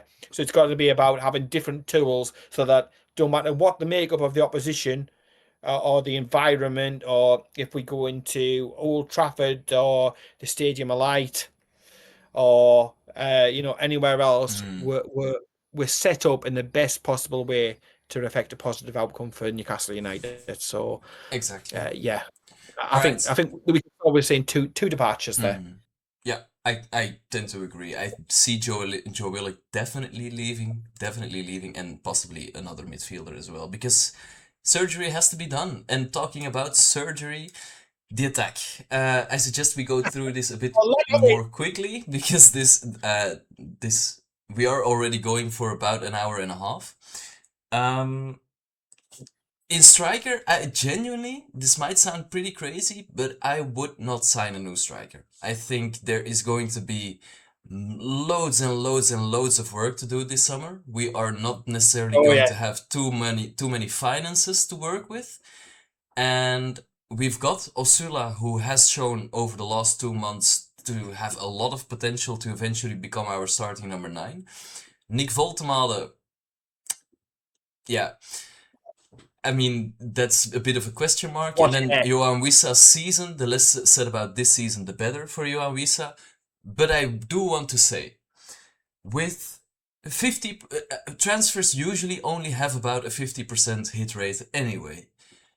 If we're going off of the first season alone, I think we can talk about a hit rate of 20%, which I'm saying because it usually takes transfers a lot longer than just one season to settle in. I'm not necessarily saying Johan Wissa is going to become the world's best striker in a Newcastle United shirt, but I do think he'll eventually become a useful operator off of the bench, or maybe as a Yeah, rotation option.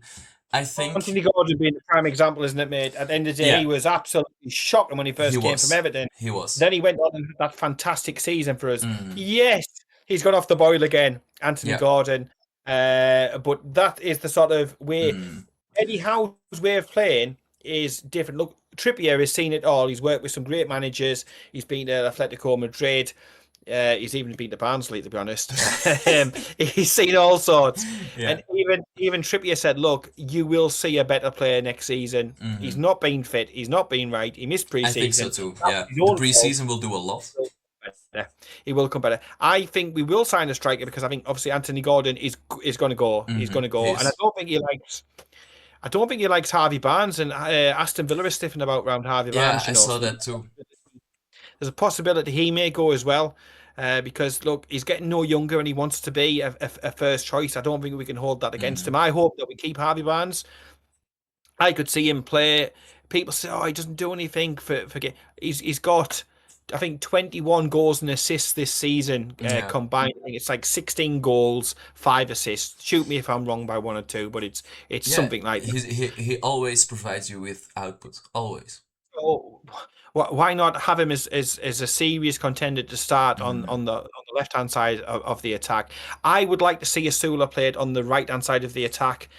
We've got Alanga there, and I was doing my analysis things this morning. And I said, look, Anthony Alanga. If I was doing the real relay race at a school sports day, I'd love him. I'm going to see my daughters not next week, but the week after sports day. mm, He'd be class at sports day because he's a great runner. He's a great athlete, no doubt about it. But as a footballer, I think he lacks a little bit of footballing intelligence. I think we do mm. as a football club. I think we need a bit more football nous in Yeah. the recruitment that we do. Smart, quality footballers, intelligent footballers on the pitch. Mm, Um, do I think there's better to come off Anthony Langer? Well, yes, I do because the starting ground's so low. This season he's had one or two decent matches, but a broken clock is right twice a day. You know, Barcelona he was good. He's had one or two little glimpses there, but by and large he's been a fucking unmitigated disaster Mm-hmm. this season. But Anthony Gordon was in his first campaign. The pressure is on for these lads, your Vissas of the world, even your Voltemadas, your Yep. Alangas. They have got to start playing, because if they have another campaign like this season, next season, Then you it's can flop. forget. It's a Unequivocal flop. complete flop. Yeah. And then you've just got to hold your hands up to it. Nobody knows what the managerial situation is going to be. Mm-hmm. Yes, it looks like Eddie Howe's going to stay, but he has this appraisal with David Hopkinson. Things may change. He has a poor start to next season. Again, the pressure is going to come on him as well. So there could be a change of manager, which can bring a change of fortune. Look at Ruud Hullet and Alan Shearer. Change of manager. Look at him get back to his levels straight away. So stranger things have happened. I think Gordon goes, mate. I think he goes for north of 75, 80 million pound to Bayern Munich or to Barcelona, and we reinvest that in another forward attacking player. Yep. I would like to see, uh, somebody who can play the number 9 role, something like that. I don't think that he will. I think he'll bring in another wingery type one, Anthony Gordon light, a youngster who will come in to be possibly an understudy to Harvey Barnes. And he will get games, but he won't get as many Mm-hmm. games as what Anthony Gordon has got. But look, Harvey Barnes will get you goals. Voldemada plays as a striker. Look at the first half of this season. He gets you goals. The one thing I will say, and I commented this again on my analysis ratings that I did this morning, Voldemada has to get a little bit more greedier Mm-hmm. with his choices. And what I mean is, I want to see him take a shot on. Not always look for the pass. He's got brilliant footwork. I thought he played well for the first 40 minutes, great footwork and stuff like this. Mm-hmm. But I want to see him further up the pitch. He needs to be playing with either a number 10 around him, or he needs to be the number 10 with a striker nearby. Yeah. He needs to be able to play the 1-2 little balls and stuff like that. And Jacob Murphy, who I would really love for the club to get rid of. I think he's been a great lad, cracking lad, and all this sort of thing. He's not a great footballer anymore. He knocks in a couple of aimless crosses. I want somebody who can. When I've seen him play for Germany, Voltemade, them low crosses, first time with pace and purpose into the box, like the goal that he scored when he scored against Brighton away. I think it Yeah. was the little back heeler. Yeah. He's a fantastic player. He hasn't played in his right position. It's Mm-hmm. another case of square pegs and round holes type job, and it Yeah. doesn't work. I want to see Voltemade play up top. He isn't going to play every game, so again, we need a different tool. So he's good with his footwork. He's tricky, this, that, and the other. Asula is like a Labrador. He runs with energy and a happy smile on his face all the time. I love his enthusiasm. I've wrote an apology a couple of weeks ago about Asula on Magpie 24/7. I do think he deserves a chance. I think Mm-hmm. previously I'd have said if we could have sold him for 40, 45 million pound with a buyback clause on, then I would have done that, because I think it's smart business. Now I think we need him. I think he gets 15 goals in a full Premier League season. I'd like to see him start on the right. I'd like to see us with a new striker to play up top, maybe alongside Voltemade. I think Visser will. I hope he has a good World Cup and comes back refocused. But I said again on me scores this morning, I was like, he looks like a competition winner. He looks like he's won a Mm-hmm. prize to come off the bench. Yeah. But if we can get the Brentford version back, then he can be an amazing player for us. There's no doubt about it. But the trouble is, mate, we've got no wiggle room. If we start Mm-hmm. poorly, not scoring Yeah. goals and looking toothless, the pressure's going to be on Eddie Howe and these players Mm-hmm. straight away. They've got to hit the ground running. It's really important. Mm-hmm. So Agreed. Eddie Howe needs to make a decision, and bold. If that's to make a 30 million or 40 million pound loss on Visser, then that's what you need to do. If he Mm-hmm. doesn't like Voltemade, he needs to get somebody in who he is going to like. And again, you're probably going to have to take a little bit of a haircut on the deal as well. However, if it's me as manager making these decisions, I'm I'm I'm going to be letting Anthony Gordon go. I'm going to be replacing Anthony Gordon Mm-hmm. in that attack. And apart from that, I'm going to trust that the scouts got everything right last season, and that Asula will score 15 Yeah. goals, and that Voldemade. I mean, is Voldemade got 11? I think I'm right. In I think outcomes? he's got. in all Yeah, competitions. yeah, Yeah, I do think so. Yeah. 11 goals. So again, can he get 15? Can Asula get 15? 30 goals between Mm, two strikers. Harvey Barnes is going to get you between 10 to 15. yeah. So then you've got your 40. So, and I'm wanting my midfielders. I want Bruno to be chipping in with more goals. I want Lewis Hall to get the odd goal. I want Ideally, our a right centre. winger as well. Yeah, right winger. Mm, That needs to be chipping in. I think Asula can play right wing as well, if I'm being yeah, yeah, honest. yeah. Um, Chow scores goals from centre back. He's good for Mm-hmm. 5 or 6 goals possibly per season on average. Botman needs to do more for a bloke his frame and stature. Yeah. Fuck me, you're getting more goals, mate. So I think everybody else is capable of bringing in more Mm, goals, and I think the recruitment it needs to be. It's not going to be a revolution. So anybody thinking about that is completely shooting it, in the dark. The reality is, it's going to be evolution. It's going to be a couple of players from defence, a couple goalkeeper, obviously. Yeah, revolution. mm, Vive the revolution. Defence, it's going to be surgery. Midfield, it's going to be a little bit of surgery, and attack, it's going to be a little bit of surgery. But it's not going to be rip the mm, playbook up and start again. We have players, mate, who are in that squad who are much better footballers than what they have shown this season. It's about man management, it's about standards. I would bring in a new coach or two, so there's a new voice, new yeah, ideas, new approaches, I new like ways. I'll that. bring somebody in from Spain, Italy, Belgium, Holland. I would bring in a good couple of different coaches. I don't want any Mm. more management. We've got more chiefs than Indians at Newcastle United. Or he's in charge, head of teacups. I don't want that. What I want is somebody like, look at the benefit Graham Jones working with one-to-one with Asula. Mm, Look at the difference that he's made over a season from a yeah. player that you got from Sheffield United who couldn't hit the side of a barn to now Asula. He's an exciting player. He's enthusiastic. Mm-hmm. He gets the crowd going.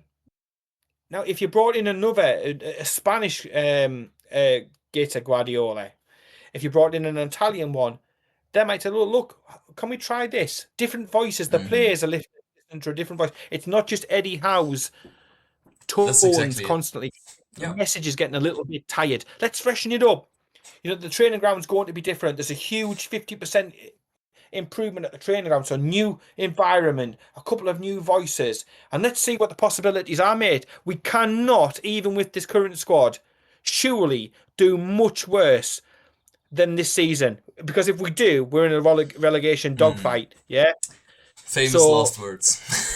yeah, a couple of players though, a couple of key appointments, just changing it up, Mm. refreshing it here and there, spending good money on quality players. The wiggle room, mate, as I touched upon before, we haven't got much wiggle room, so we can't afford even a 50% hit and miss rate on transfers. We can't afford Yeah. it. They have got to be nearly 100% perfect this time around. We need a perfect goalkeeper, a couple of fullbacks you would think with Livermento going out, a young centre back. We're going to be talking about at least one, if not two midfielders, Mm-hmm. and up top, at least another striker. I would have thought as well to replace Gordon, and that's before if anybody else leaves because they get the tit on. If anybody leaves for sporting reasons, if agents get greedy, we'll have to react to that as we're going along. Yep. But as we sit here right now, that surgery is needed. And I think if we bring in the right characters, leaders, good footballers with good footballing intelligence, not just athletes, not just big, meaty, tall boys that Eddie Howe has a bit of a thing for. If we bring in some good quality footballers who've got that skill and the technique and they just know when to hold back, when to get forward, when to drop to the floor, when to shithouse, when to do all of that, I Mm. think we can see a brilliant thing. Because how shit have we been this season? And with another 4, 5, 6 points, we'd have been in Europe. We've thrown 27 of the bastards away this season from winning positions. Yeah. So a little bit of cleverness, mate, and we've got to have a better season next season than this season. Fuck me. I had hair like Voltamada at the beginning of this campaign. Fucking hell. Yeah. I mean, I don't think there's anything else for me to add there. I completely agree with everything you've said there, especially on the forward department. And on bringing in some different voices to change up the way our coaching staff operates as well, and maybe breathe in some fresh air through the entire squad. All right, let's finish off today's episode by talking some rewards for the end of the season. I've listed off a couple of rewards. We are awarding those rewards both to a Newcastle United player and to a more general Premier League player if we see fit. So for example, starting off with a pretty easy one, player of the season. I think both for Newcastle United and for the Premier League, I'm going to be using the same name. It's Bruno, right? Bruno Guimaraes for us, Bruno Yeah, Fernandes for I Man was going to United. say not the Timu fucking Bruno, the real Bruno. Look, So to me, the real Bruno for us. yeah, the real Bruno for us, not that bloody fraudulent one, that Exactly. Sheen I mean, version. uh, Uh, he's not yeah, he's no, not the no, no. most popular player among different fan bases, completely understandably. He looks like a rat, but I don't mind being the um more complimentary person, shall we say, about different teams. So I'll say it. 21 assists in a Premier League season is absolutely bonkers. Breaking Kevin De Bruyne and Thierry Henry's assist record for a team that Yeah, is to me, Manchester though, they don't United. deserve to be in that conversation with the likes of them. Yeah, He really yeah, doesn't I look. He agree. I does throw the agree. corners and stuff like Hmm. that. To But it's me, still for us, really impressive. Bruno or Lewis Hall.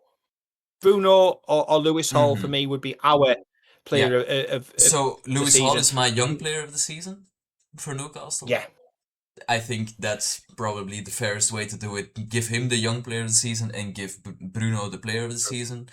It probably would have been a bigger difference or a bigger gap if Bruno would have been fit the entire season. But this, from a personal perspective, is also his best season in an output sort of way. He's got 9 goals and a couple of assists as well in the Premier League. So he's had a brilliant season.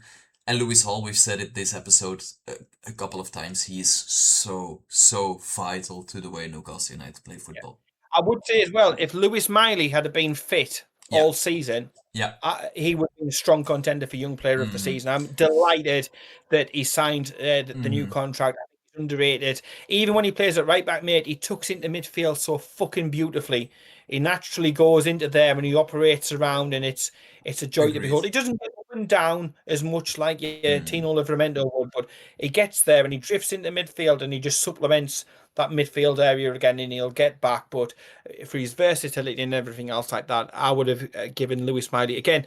If I'm looking at my Finalysis seasonal ratings, my top two players, in fact, my top three players is Lewis Hall, Bruno, and Lewis Miley. They're my I top completely three. understand that top three. Yeah, yeah. Like you said, if he was fit, he probably would have been the young player of the season. And a bit of a sneak peek, he's going to feature in one of my categories coming up as well. Young player of the season for the Premier League. It was Nico O'Reilly who got the award. I think that's pretty fair. He's unbelievable. He's a freak of nature, that kid. Best signing of the season. Now for Newcastle, I think there's one we can Yeah, pick I up, was thinking one. and that's Malik Chow. So Oh, I thought you were going to make absolutely. Ramsdale. Oh no, no, you're 100% right, mate. The Yeah, one that we have got right, Malik Chow Chow Chow, is absolutely. been.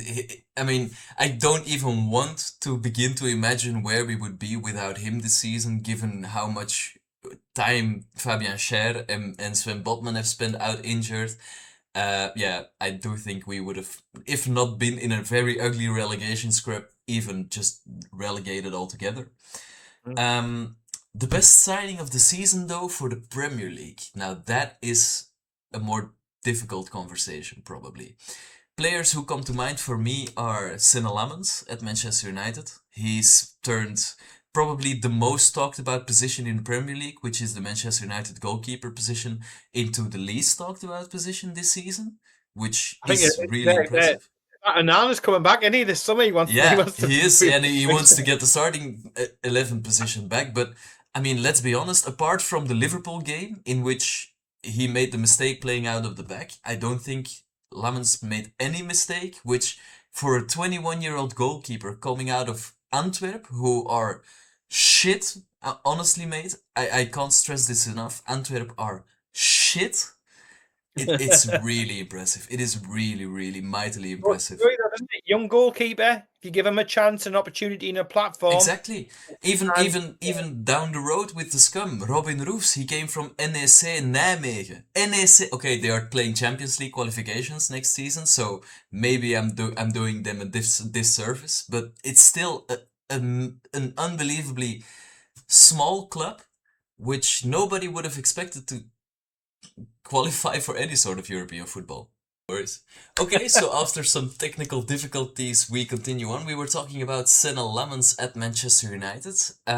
Some different options for signing of the season who came to mind for me were Ryan Cherki at Manchester City or Dominic Calvert-Lewin for Leeds United because he was a free transfer and pretty much kept them up with double-digit goals. Are there any other transfers that came to mind for you for signing no, of the season in the that Prem? yeah, Dominic Calvert-Lewin is actually not one I thought of originally. To be fair, as much as it pains me to say, the Sunderland keeper did spring to mind straight away because I think he's been Roofs. I think he's been an absolutely fantastic signing for them, and that pains me to say it. Really, Yeah. really does, because I fucking hate Sunderland. But now you've said Calvert-Lewin because a free transfer, everybody had wrote him off. A lot of Newcastle fans, when we were linked with him, it turned the nose up at him. So for the season that he's had, the goals that he's had, look, Leeds would probably be relegated if it wasn't for him. I think he's been a great I think signing so too. about it. So I think everything considered, I like Cherky at Man City as well. It's a really, really, really difficult call, this one, but Yeah. I think best value and and most effect. I might go Calvert-Lewin, but I think with the season Man United's had, with how young the keeper is, I think you probably maybe just pip it to him I slightly would to go agree. from where they were and everything else, everything taken into consideration. The Man United lad, unfortunately, because again, I don't like Sunderland. I hate Sunderland. I hate Man United as well, just as much. Yeah, I mean, I only hate Sunderland, so that does help in giving away the award. But given this comes from someone who hates Sunderland, I did want to stress this pretty quickly because it is a pretty clear contrast. We signed 6 players this summer. One was a success. Sunderland have at least had 6 successful signings. And when I'm talking successful signings, I mean signings that might have kept them up on their own, let alone go on to do eventually what they did this season. But I'm talking about players like, for example, like you said, Robin Roofs, Nordi Mukiele at right back. Listen very careful, Scum, because this is the only ever time you're going to hear something positive about these players on this podcast. But it has to be said. Nordi Mukiele, even Alderete has been pretty good. Noah Sadiki and Chemsdin Talbi are the perfect example as to why Newcastle should be scouting in the Netherlands and in Belgium. Because these players, Isaac Hayden said it himself a couple of months ago on a podcast as well. The Belgian league is so translatable towards the Premier League when it comes to the physicality of the Belgian league. Belgium has always had a really physical competition. And over the last 5 years, we've seen clubs get wise to the fact that players from France translate perfectly to the English Premier League. Players from the Pro League have been translating perfectly to France for 10-15 years now. So that Premier League clubs are only starting to buy now from Belgium is quite a shame to me because I think it gives you such a big advantage. Again, on some brilliant scum players, we haven't even touched upon Granit Xhaka, who That was the yeah, one as well. Because when we did the Finalysis stuff down in London, and somehow I don't know why who booked this, but they booked the Newcastle and Sunderland contingent to be in the same taxi. I mean that's mental. Don't worry, I've given them checkpoints for that is brave. That's very brave of them. stupid. I thought you got to be kidding me. I thought, hey God, I thought you can go in the back, I'm going in the front type. It's probably for safety. But when I spoke to them, I said the one signing that has really done it for you, is that it has the X factor, is Xhaka. Yeah, it He's is. got that that quality, he has that mentality, and this is Mm-hmm. what I was talking about earlier on, mate. It's we are missing. We've got big meaty boys. Eddie likes Yeah. big meaty boys. We've got runners, athletes who will run all day. You need some X factor players in there. Your Brunos of the world, your Tenaris of the world. As Xhaka, he would have done as much as I'm saying it through gritted teeth. He would have done and worked wonders Yeah. at Newcastle United on a budget, shoestring budget. You can attract these type of players, Mm. and then you're looking in your Belgian markets, your Dutch markets, and stuff like that for players, and you're giving them an opportunity, a platform to be. You've got to be able to take the risk where others won't. We've got to go and get players like, for example, what Bournemouth did with that Rian. You know Yeah. what I mean? Like Who we you were linked to, we were linked but with, we but were we never going didn't. to sign. No, we weren't. This is the thing. You've got to be bold and decisive. Yeah. Like if we were getting players, ready-made players from established markets like Spain, for example, we probably couldn't compete because a club like Chelsea with their unlimited money, Mm. Manchester City with their unlimited money, Liverpool with their unlimited money can go in and outbid us and outgun us and offer more wages. So why are we trying to compete with those in those sorts of markets? We've got to take a chance and roll the dice in markets that they don't dare go into because they look down their noses at them. Mm. We've got to look at the places where other clubs don't and find rough gems that we can polish up and bring into Newcastle United and what will become our ethos and way of playing football. Yeah. Sunderland went and did that. They've gone through Holland. They've gone through the lesser leagues of European football, and they have unearthed a couple of gems and they've struck Mm-hmm. gold. Do I think they can do that again this summer with a European tax on top? They're going to need a better squad Mm. to be able to balance European and domestic commitments. They won't be used to that. Yeah, I find I it. genuinely think they might be in a relegation scrap next season Yeah. Do you because remember Ipswich? West. Ipswich did. Yeah, exactly. And I mean, Yeah. only look at this season. Nottingham Forest. Nottingham Forest have a much better squad than Sunderland do. A much Yeah. better and much deeper squad than Sunderland do. And even they were in a relegation scrap for most of the season. Okay, at least half of that is due to the fact that they have an absolutely mental case of an owner, but still the club has a more than good enough starting level to not be in a relegation scrap. Sunderland don't really. Sunderland have Xhaka, who is at the very least European football quality, but other than that, I'm not quite sure. And players might still leave. Given what they have achieved, I doubt a load of them will. But I also doubt a lot of them will join because SCR rules are now in place, meaning you have to And they stay spent. within the financial limits of that particular season instead of staying within a 3 season financial limit. So a lot of different implications. I think next season will be very, very interesting, and fixture congestion might genuinely hurt them really, really badly. They are playing Europa League, so they could even get quite far, meaning they would have fixture congestion all the way towards the end of the season. It's gonna be tough. It's gonna be tough. Yeah, Um, yeah, definitely. But they have got one or two decent signings, and yeah. certainly the keeper. Roos, they've got Jack, who again could have arguably been one of the signings of the season, but Mm, I think the Man United keeper and Calvert Lewin are two fantastic shout outs for mm. um, signing of the season. Yeah, I agree. All right, manager of the season. Now this is hard to do a Newcastle related one because I'm just not giving it to Eddie, even though he is No, the only one competing for Newcastle. I'm just not giving it to him. yeah. Um, in the Premier League though, names who come to mind: Mikel Arteta, given everything he's had to substand this season, because that I mean that is one thing.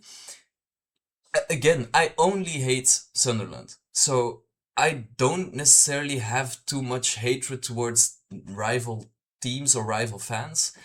I don't live among too many Arsenal fans, so I don't get the Look at you. obnoxious. Yeah, exactly. I don't have the obnoxious ones around me as well, so I think that will help.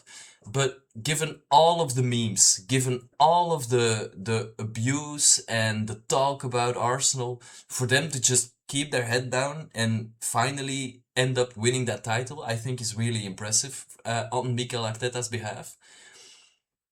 Again, Regis Lebris has to be mentioned, unfortunately. But I actually am going to give it to Andoni Iraola, personally. I think to get Bournemouth on the brink of Champions League qualifications with an 18-game unbeaten run at the end of the season, because they are still technically on this unbeaten run. 18 games unbeaten. Wow. It's mental, isn't it? Wow. It's absolutely mental to achieve that with that club. And given what they've lost over the summer, they sold £200 million of defenders, not just players, defenders alone. Huizen, Zabarni, Kerkez. Unbelievable. Unbelievable. Yeah. I think it's a really, really good trade. I mean, obviously, Michael Carrick would get a nomination as well because look, he went in and he took an absolute and utter freak show. They were all at seas. I mean, owners batshit crazy. To go in and to do all that, I think tremendous kudos to him. I do think it'll be a bit of an Ollie situation if he gets the job full time. I think it might go a little bit ropey next season, and they'll be a bit of a Ole Gunnar Solskjaer type territory with Michael Carrick. Yeah. However, you cannot knock the job that he has done. Arteta, I couldn't give him anything but a headbutt. I hate the bloke. He's an annoying twerp. This is a charger. This is a phone. Without the charger, the phone is useless. Without the phone, the charger. Shut up! You bloody I think this has been one of the worst quality Premier League campaigns and seasons in a long, long time. The quality of the players in the league isn't as good. The quality in the managers of the league isn't as good. The competition in between teams hasn't been as fierce. I think it's been one of the poorest Premier League seasons that there has been. Everything taken into account, the Bournemouth manager should win this by a canter. I agree. Yep, absolutely agree. All right, then we have 2 more awards to go for this episode. First of all is the most improved player this season. Now, on a Newcastle United perspective, I am immediately going to give this to Will Osula. This might be recency bias, but I think even if you compare the Will Osula from this run-in towards the Will Osula who scored the goal against Liverpool but afterwards didn't do that much, the turnaround is massive. And he looks like he absolutely has a future at the club, which if you told me that 6 months ago, I would have been really, really surprised. Yeah, you'd have laughed, yeah. Yeah. You'd have laughed 6 months ago. That's why I put the apology up about him. Look, I've said, to me, in January or last season, I would have sold him with a buyback price and a future sell-on fee in there. I'd have banked the 25 million. I'd have banked the 40 million. But it's a bit like deal or no deal, isn't it? You feel a little bit stupid that when you get to the end, you've got the £1 million in your box. And it's the same sort of thing with Will Osula. He has worked, by all reports, his absolute fucking arse off to get into the position. And he has remained so patient. Eddie Howe has looked past him time and time and time again. And then off his own back, he's worked with Graham Jones. He's put the extra training in. Now, I'm not saying he's got luck. I mean, the Man United goal, the winner, it is a beauty, right? It is a beauty of a goal. But he nearly slips on his ass running away the first time. And he runs, and he's a bit like, he's a more composed Lamana Loa. He doesn't know what he's doing. He's a little bit Tamuri Ketspire, but he runs in. And I'm in the strawberry corner at St James's Park, and I'm just screaming at him, "Fucking Williot! Dude, fuck's sake, take a shot on," because we obviously hadn't. We'd been under the court. I'm screaming at him, "Just fucking shoot!" He cuts in, and what I will say about Will Osula, he has that trick. He loves to start out right. That's why I would potentially start him as a right winger. He'll cut in, and he's got a curler shot on him. Yeah. And he's done it in other games this season. He's tried to take that on. If you get it on target, it can either take a nick and go in. It gets your goalkeeper extending, and it might get a fingertip to it. He parries it out. He might get a tap in. It's a really, really good goal to have in him, and that's his sort of trademark one. But I was more impressed as well with the goal that we scored against Brighton, the first one. Murphy gets down. Murphy does what Murphy does. He puts an aimless cross in. I'm not looking. He knocks it in. he's Johnny on the spot, mate. He's in the right position. Yeah, That's the instinct. That the forward, the striker in him, in the right place at the right time. And he could still miss that, but he yeah. doesn't. He Hmm. gets it on target, he scores a goal. So the Man United one, I was going batshit crazy. Like I say, running all down up the east stand. Hmm. I was screaming at him to take a shot on. He did take the shot on. It was a beauty. I've watched that goal back 100 times since, Yeah, if not more. He's yeah, got a and class chance as well. absolutely. And I think he's totally nutty is the right winner for this one, Will Asula. Yeah, Definitely. I agree. And I mean, he does have the ability to beat a man as well, which is he seems to be one of the only players in our entire team to be able to do so. Immediately, the goal against Bournemouth and the goal against West Ham come to mind, where he gets played through the middle, which is something we don't nearly do enough, just cutting teams open straight down the middle. And when he gets played through on goal with a pass down the middle, he has he doesn't look like it, but he has so much control over the ball that if there's two defenders either side of him, I still back him to get the shot away in some sort of fashion. So yeah, I'm absolutely buzzing with the development he's shown over the last couple of months and a deserved winner of this award. Over the Premier League, this is a bit more of a difficult one for me to pinpoint the most improved player. I thought about Kobe Mainu, but then again, this is a player who has started for England in a Euros final, so that's probably a bit too easy.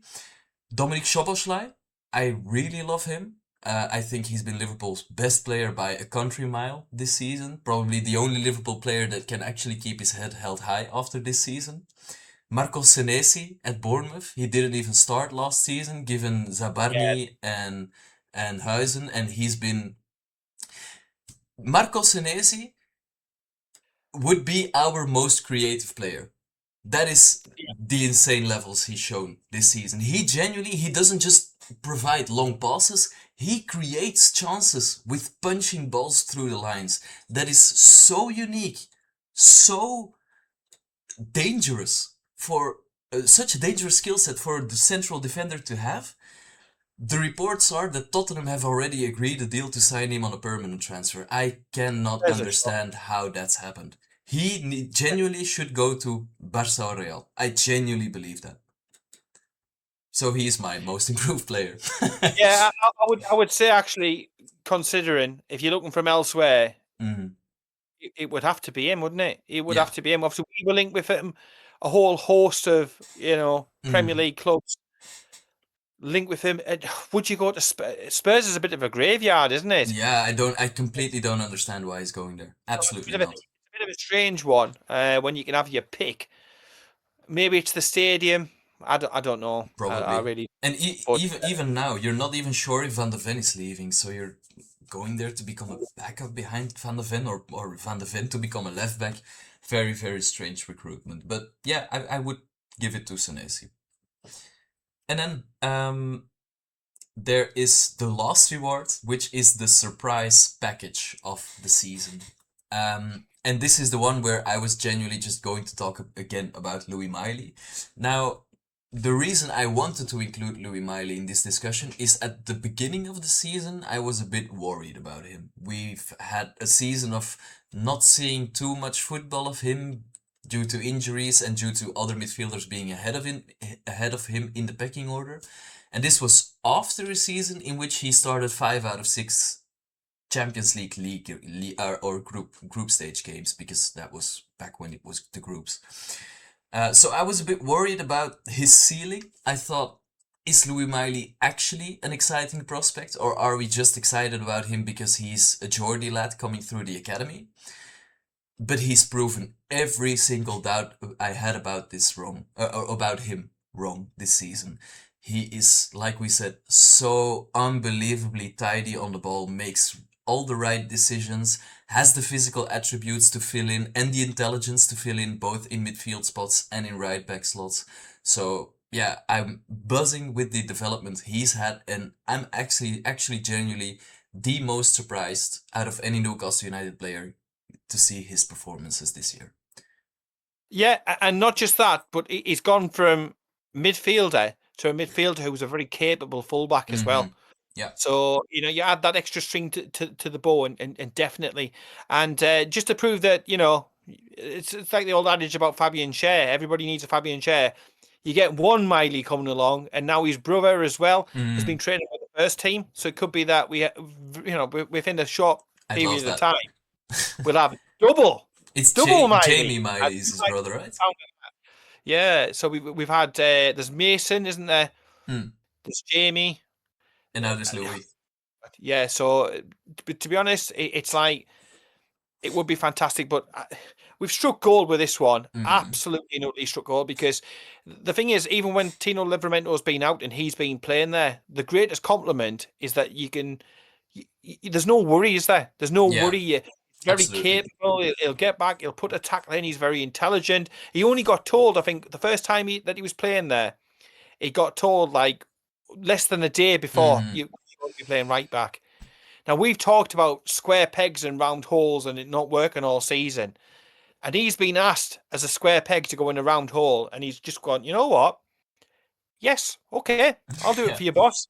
No ego, no, Mm. oh, I'm a this, I'm a that. No, I can't do that. Just an honest Newcastle United supporting young lad living his fucking dream. And fair play to him, fair credit to him. He's been fantastic. And yeah, really a badly timed injury right at the end, but Mm. yeah, totally agree. Lewis Miley, a worthy winner of that particular award. Agreed. And then for the Premier League, I was going to nominate another Bournemouth player because they just have had an Yeah, incredible season. I was going to nominate Eli Krupi Jr. because I do think this kid is going straight to the top. So look at the finish he got against Man City. He's the first teenager in what 15 20 years to reach 10 plus goals in his debut campaign in the Premier League. I mean, he's definitely the first just since Rooney and Owen. yeah. So unbelievable impact from someone who scored some goals for Lorient before coming to Bournemouth, but that was Lorient in the second tier of France, not Bournemouth in the Premier League, who qualified Th- for Europa League. This is the thing. They look in markets that other clubs like us snobbishly look down our noses at and think, "Oh, there can't be a Exactly. player for us that's in these leagues." Bournemouth have a conveyor belt of talent, Hmm. and them and Brighton are the squad cost ratio or PSR pin-up boys. You can't. The thing is, as Newcastle United fans, we can't get too hung up on. We have to keep Bruno at all costs. We have to keep Tonali at all costs. We have to keep all these players at all costs. Hmm. The entire thing with squad cost ratio is buying well and selling well. And if you do that, you'll generate the headroom and you'll have a successful football club. Exactly. We haven't done enough of that. Brighton are literally um, they're like the prostitute of the footballing world. They drop the Hmm. knickers, they do what they need to do, and they're on to the next. Again, go to the next. Drop your pants, do what you need to do, and move on to the next. They do that. I mean, it's generally with Chelsea, like, I mean, but Chelsea are usually the ones that drop their pants for Brighton, but yeah, you're yeah, spot on. like Brighton and Bournemouth are. I'm not saying that we should copy them, but we should learn lessons Hmm. from them. Absolutely. Um, and we need to be looking in these markets that they are exploiting also well. They are looking at data, raw information. They are not going off names. They are not going off Hmm. transfer fees. They are not going off sexy football clubs that you're buying them from.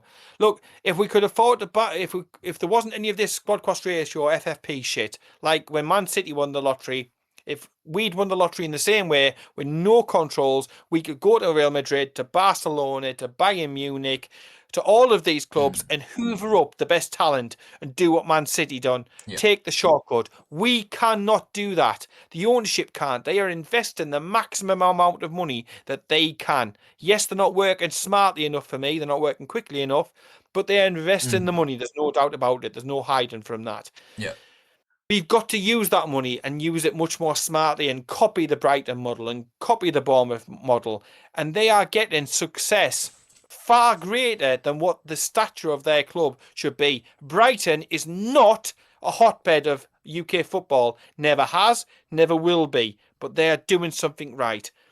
Bournemouth, again, if you look at the ground, the setup, the support that they have. I've nothing against Bournemouth, but they are not a hotbed Mm-hmm. of football. So if we start learning the lessons and taking the best practices from Brighton, from Bournemouth, and then couple that with our stadium, our passionate fan base, the fact that we're a growing worldwide brand, the power of the PIF and their contact books, and the money that they're willing to put in, with the expertise of your Jamie Rubens and whatnot, if we get the best version of Newcastle United, we will be better than those clubs. We will hoover up fantastic Mm-hmm. talent. We will have great players, but great players will come and great players will go. It's like the circus. You turn up. I go to the circus. I take the kids for a night out to see the circus. We don't go to see, oh, I want to go and see that clown or this clown or the juggler or a fire eater. No, we're going to the circus. When I go Absolutely. to Yeah. Newcastle United, to St James's Park, I am not going specifically to see a certain player. I'm going to support my club, my team, etc., etc., etc. It's Newcastle United. So Mm-hmm. whoever is playing for that team at the time, you support them. But it's the most important thing is not the players. It's as long as we've got a good enough quality to be able to put out season after season after season. And if that means going to the Belgian league, if that means going to the French second division, if that means going to Holland to scout players, Brazil, Mm-hmm. Argentina, it doesn't matter where. Then let's do it. Let's Yeah. not be It's a about week. time. It's We big. It's big. 2026. Come on. you've got to get with the new thing. It's Exactly. data driven. It's all statistics, Mm. um, and we need to be able to take out this all. Oh, well, let's get Premier League proven. How's that worked for us? Has it Yeah. gone very well? Yeah. No, not really, has it? So rather than blow £55 million on a 29-year-old striker from Brentford who's doing the same things wrong that we criticised Isak for, let's look at the data and say, all right, there's a player here in the Saudi Arabian league who's looking for a move, who Mm-hmm. we can bring in, who's decent, and deserves an opportunity. Absolutely. And you know what I mean? If the stats back up, mate, the stats back up. Yeah. So that's one of the huge things I'm hoping for this summer, that we sign the right players and not necessarily the right the names on the back Mm. aren't really important. It's about their attributes. It's a bit FM approach to Yeah. actual Premier League, but we Absolutely. need to we need the club. We've got like new heads of department everywhere and people focusing on just bringing revenue in and Mm. this, that, and the other. We've done so much right, but on the playing side, there's still so much more that we can do to get Absolutely. better. Yeah. At everything. Yeah. I mean, Bournemouth signed Krupi for 13 million. They can probably already sell him for 80 million onwards to somewhere like Arsenal or Bayern. That's the kind of business we need to be doing. The other And you've two already got the players, next. You've got the next one already in your youth team, or you've got them exactly. on a Exactly. somewhere. The Brighton way. Yeah, The other two players I wanted to nominate for this award, apart from El Krupi Jr., were Igor Thiago. I think he has to get a mention. 20 plus Premier League goals for yeah, Brentford is insane, even though there were some penalties amongst there. And a player who has surprised me as well a lot this season, Emi Buendia at Aston Villa. I thought his Villa career was over and done with, buried. He was loaned out last season to by Leverkusen, and this season he's played nearly every game in the Premier League for Unai Emery's men. Sent out both Daniel Male and Leon Bailey out on loan. I mean, Daniel Male, you remember him, right? At yeah. Villa? Do you know how well he's done at Roma? I know because I was looking at a Roma player for us, and I'm trying to think who it is now. We were linked with a Roma player, and I was going through their their, Mm-hmm. their team, and then just reading up and looking Yeah. at the stats and looking at the numbers, and you're like, oh well, He's joined them since January. He scored 14 Serie A goals since January. Daniel Malen. Only Lautaro Martinez has scored more goals this season in the Serie A with 17. He in the last 2 months, this is a crazy stat I saw online. In the last 2 months, Daniel Malen has taken more shots on target than AC Milan have. So he has been a brilliant signing for them, but Roma do know what they're doing when it comes to buying attacking players. But Emi Buendia kept him on the bench for the entire first half of the season, in a season where I thought he was absolutely finished. And he's a beautiful player to watch, Emi Buendia, isn't he? we could desperately do with somebody up top Yes. who is a shot whore. You we pass for the sake of passing and we try to walk the Hmm. ball in. Sometimes you're just screaming at them, shoot! Just take a shot. You don't know what's going to happen. If you don't shoot, you don't score. That's what Isaac used to do all the time. He used to Hmm. shoot from all over the place, Exactly. make things happen. You just never know. We're very, very Shy. we're captain cautious, aren't we? Hmm. Uh, we'll just pass, and I don't want the move to break down. And we put too many passes in, we end up over hitting one, and the attack goes dead. So we need that type of skill set in amongst our squad Agreed. as well, Rob, desperately. Absolutely agreed. Maybe Aston Villa would be open to swapping Morgan Rogers to us if they wanted Harvey Barnes that bad. And on Aren't we? on that bit of a delusional note, I suggest that's where we're going to leave it for today because we have been going for 2 hours now. So I think this is a fantastic Oh, end of season we studs special. up, Ian. We're absolute bloody studs. Going 2 hours, it's an out for us. This Absolutely is now. probably the biggest effort that's been put into 2 hours for Newcastle United this entire season. So I think we can be pretty Yeah, proud of ourselves.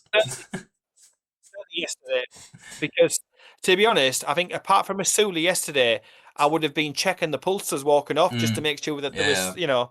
still alive. Some of them, to be honest, some of the Yeah. performances. Asula, bless him, he was running about all game and he was trying even when the system didn't really particularly suit him. But some of the others, the certain players, Willick, I would have been like, I'd have rushed the medic on just to check that Yeah. he was okay. He didn't need hospital treatment, to be honest. So I mean, yeah, they if you do check have me, the if you little check me. bras to give them the data, so they'll probably be able to see a heartbeat on there somewhere. All right. Uh, if is there anything else you'd like to add to this end of the season review? No, just I'm absolutely over the moon that this season is fucking finally over because it You and has me been both. horrendous. It's been awful. Like I say, I had Voltemada's hairline at the beginning of the campaign, and fucking hell, it's shocking, absolutely shocking. And the only other thing is, obviously, you mentioned that the podcast there will be a video Mm, every week still at Magpie 24/7, yeah. Monday 5 o'clock, that goes up across the summer. Mm, The podcast is going to be on alternative week. So next week there'll be no podcast. The week after there'll be a podcast. Obviously, if there's something major breaking, we sign somebody class, we can do something special. But it's going to be every other week over the summer. Then as soon as the next season starts, we'll be back to weekly every Monday at 5 o'clock on Magpie 24/7 for toonTALK. And in between, like I said, there will be an episode, there will be a video that goes up in between. So the time slot for the Monday 5 o'clock will still be kept. And we'll, of course, be doing all the World Cup stuff over the summer, keeping an eye on the Newcastle United players in action over in North America as well over the World Cup. And hopefully talking about a few transfers thrown into the boot, players coming, players going. So the conversation will never stop all the way through the summer. But yeah, thank you for absolutely. everybody who's been watching. Yeah, absolutely. And I'm apologies, I've had genuinely to move looking quite forward a to new it. location. No worries, no worries. No. I'm absolutely looking forward to it. Both the schedule and the World Cup this summer, obviously, and talking about Newcastle United. For now, I would like to thank everybody for listening. If you listen to this on Spotify, please make sure to give us a 5-star review. If you watch this on YouTube, please make sure to like, subscribe, and leave a comment because that always helps us in the algorithm. And make sure you head on over to Magpie 24/7 on all of our other social media networks Instagram, Facebook, Twitter. You know the drill. And we would like to see you in the next episode. Have a good one. Keep it tuned.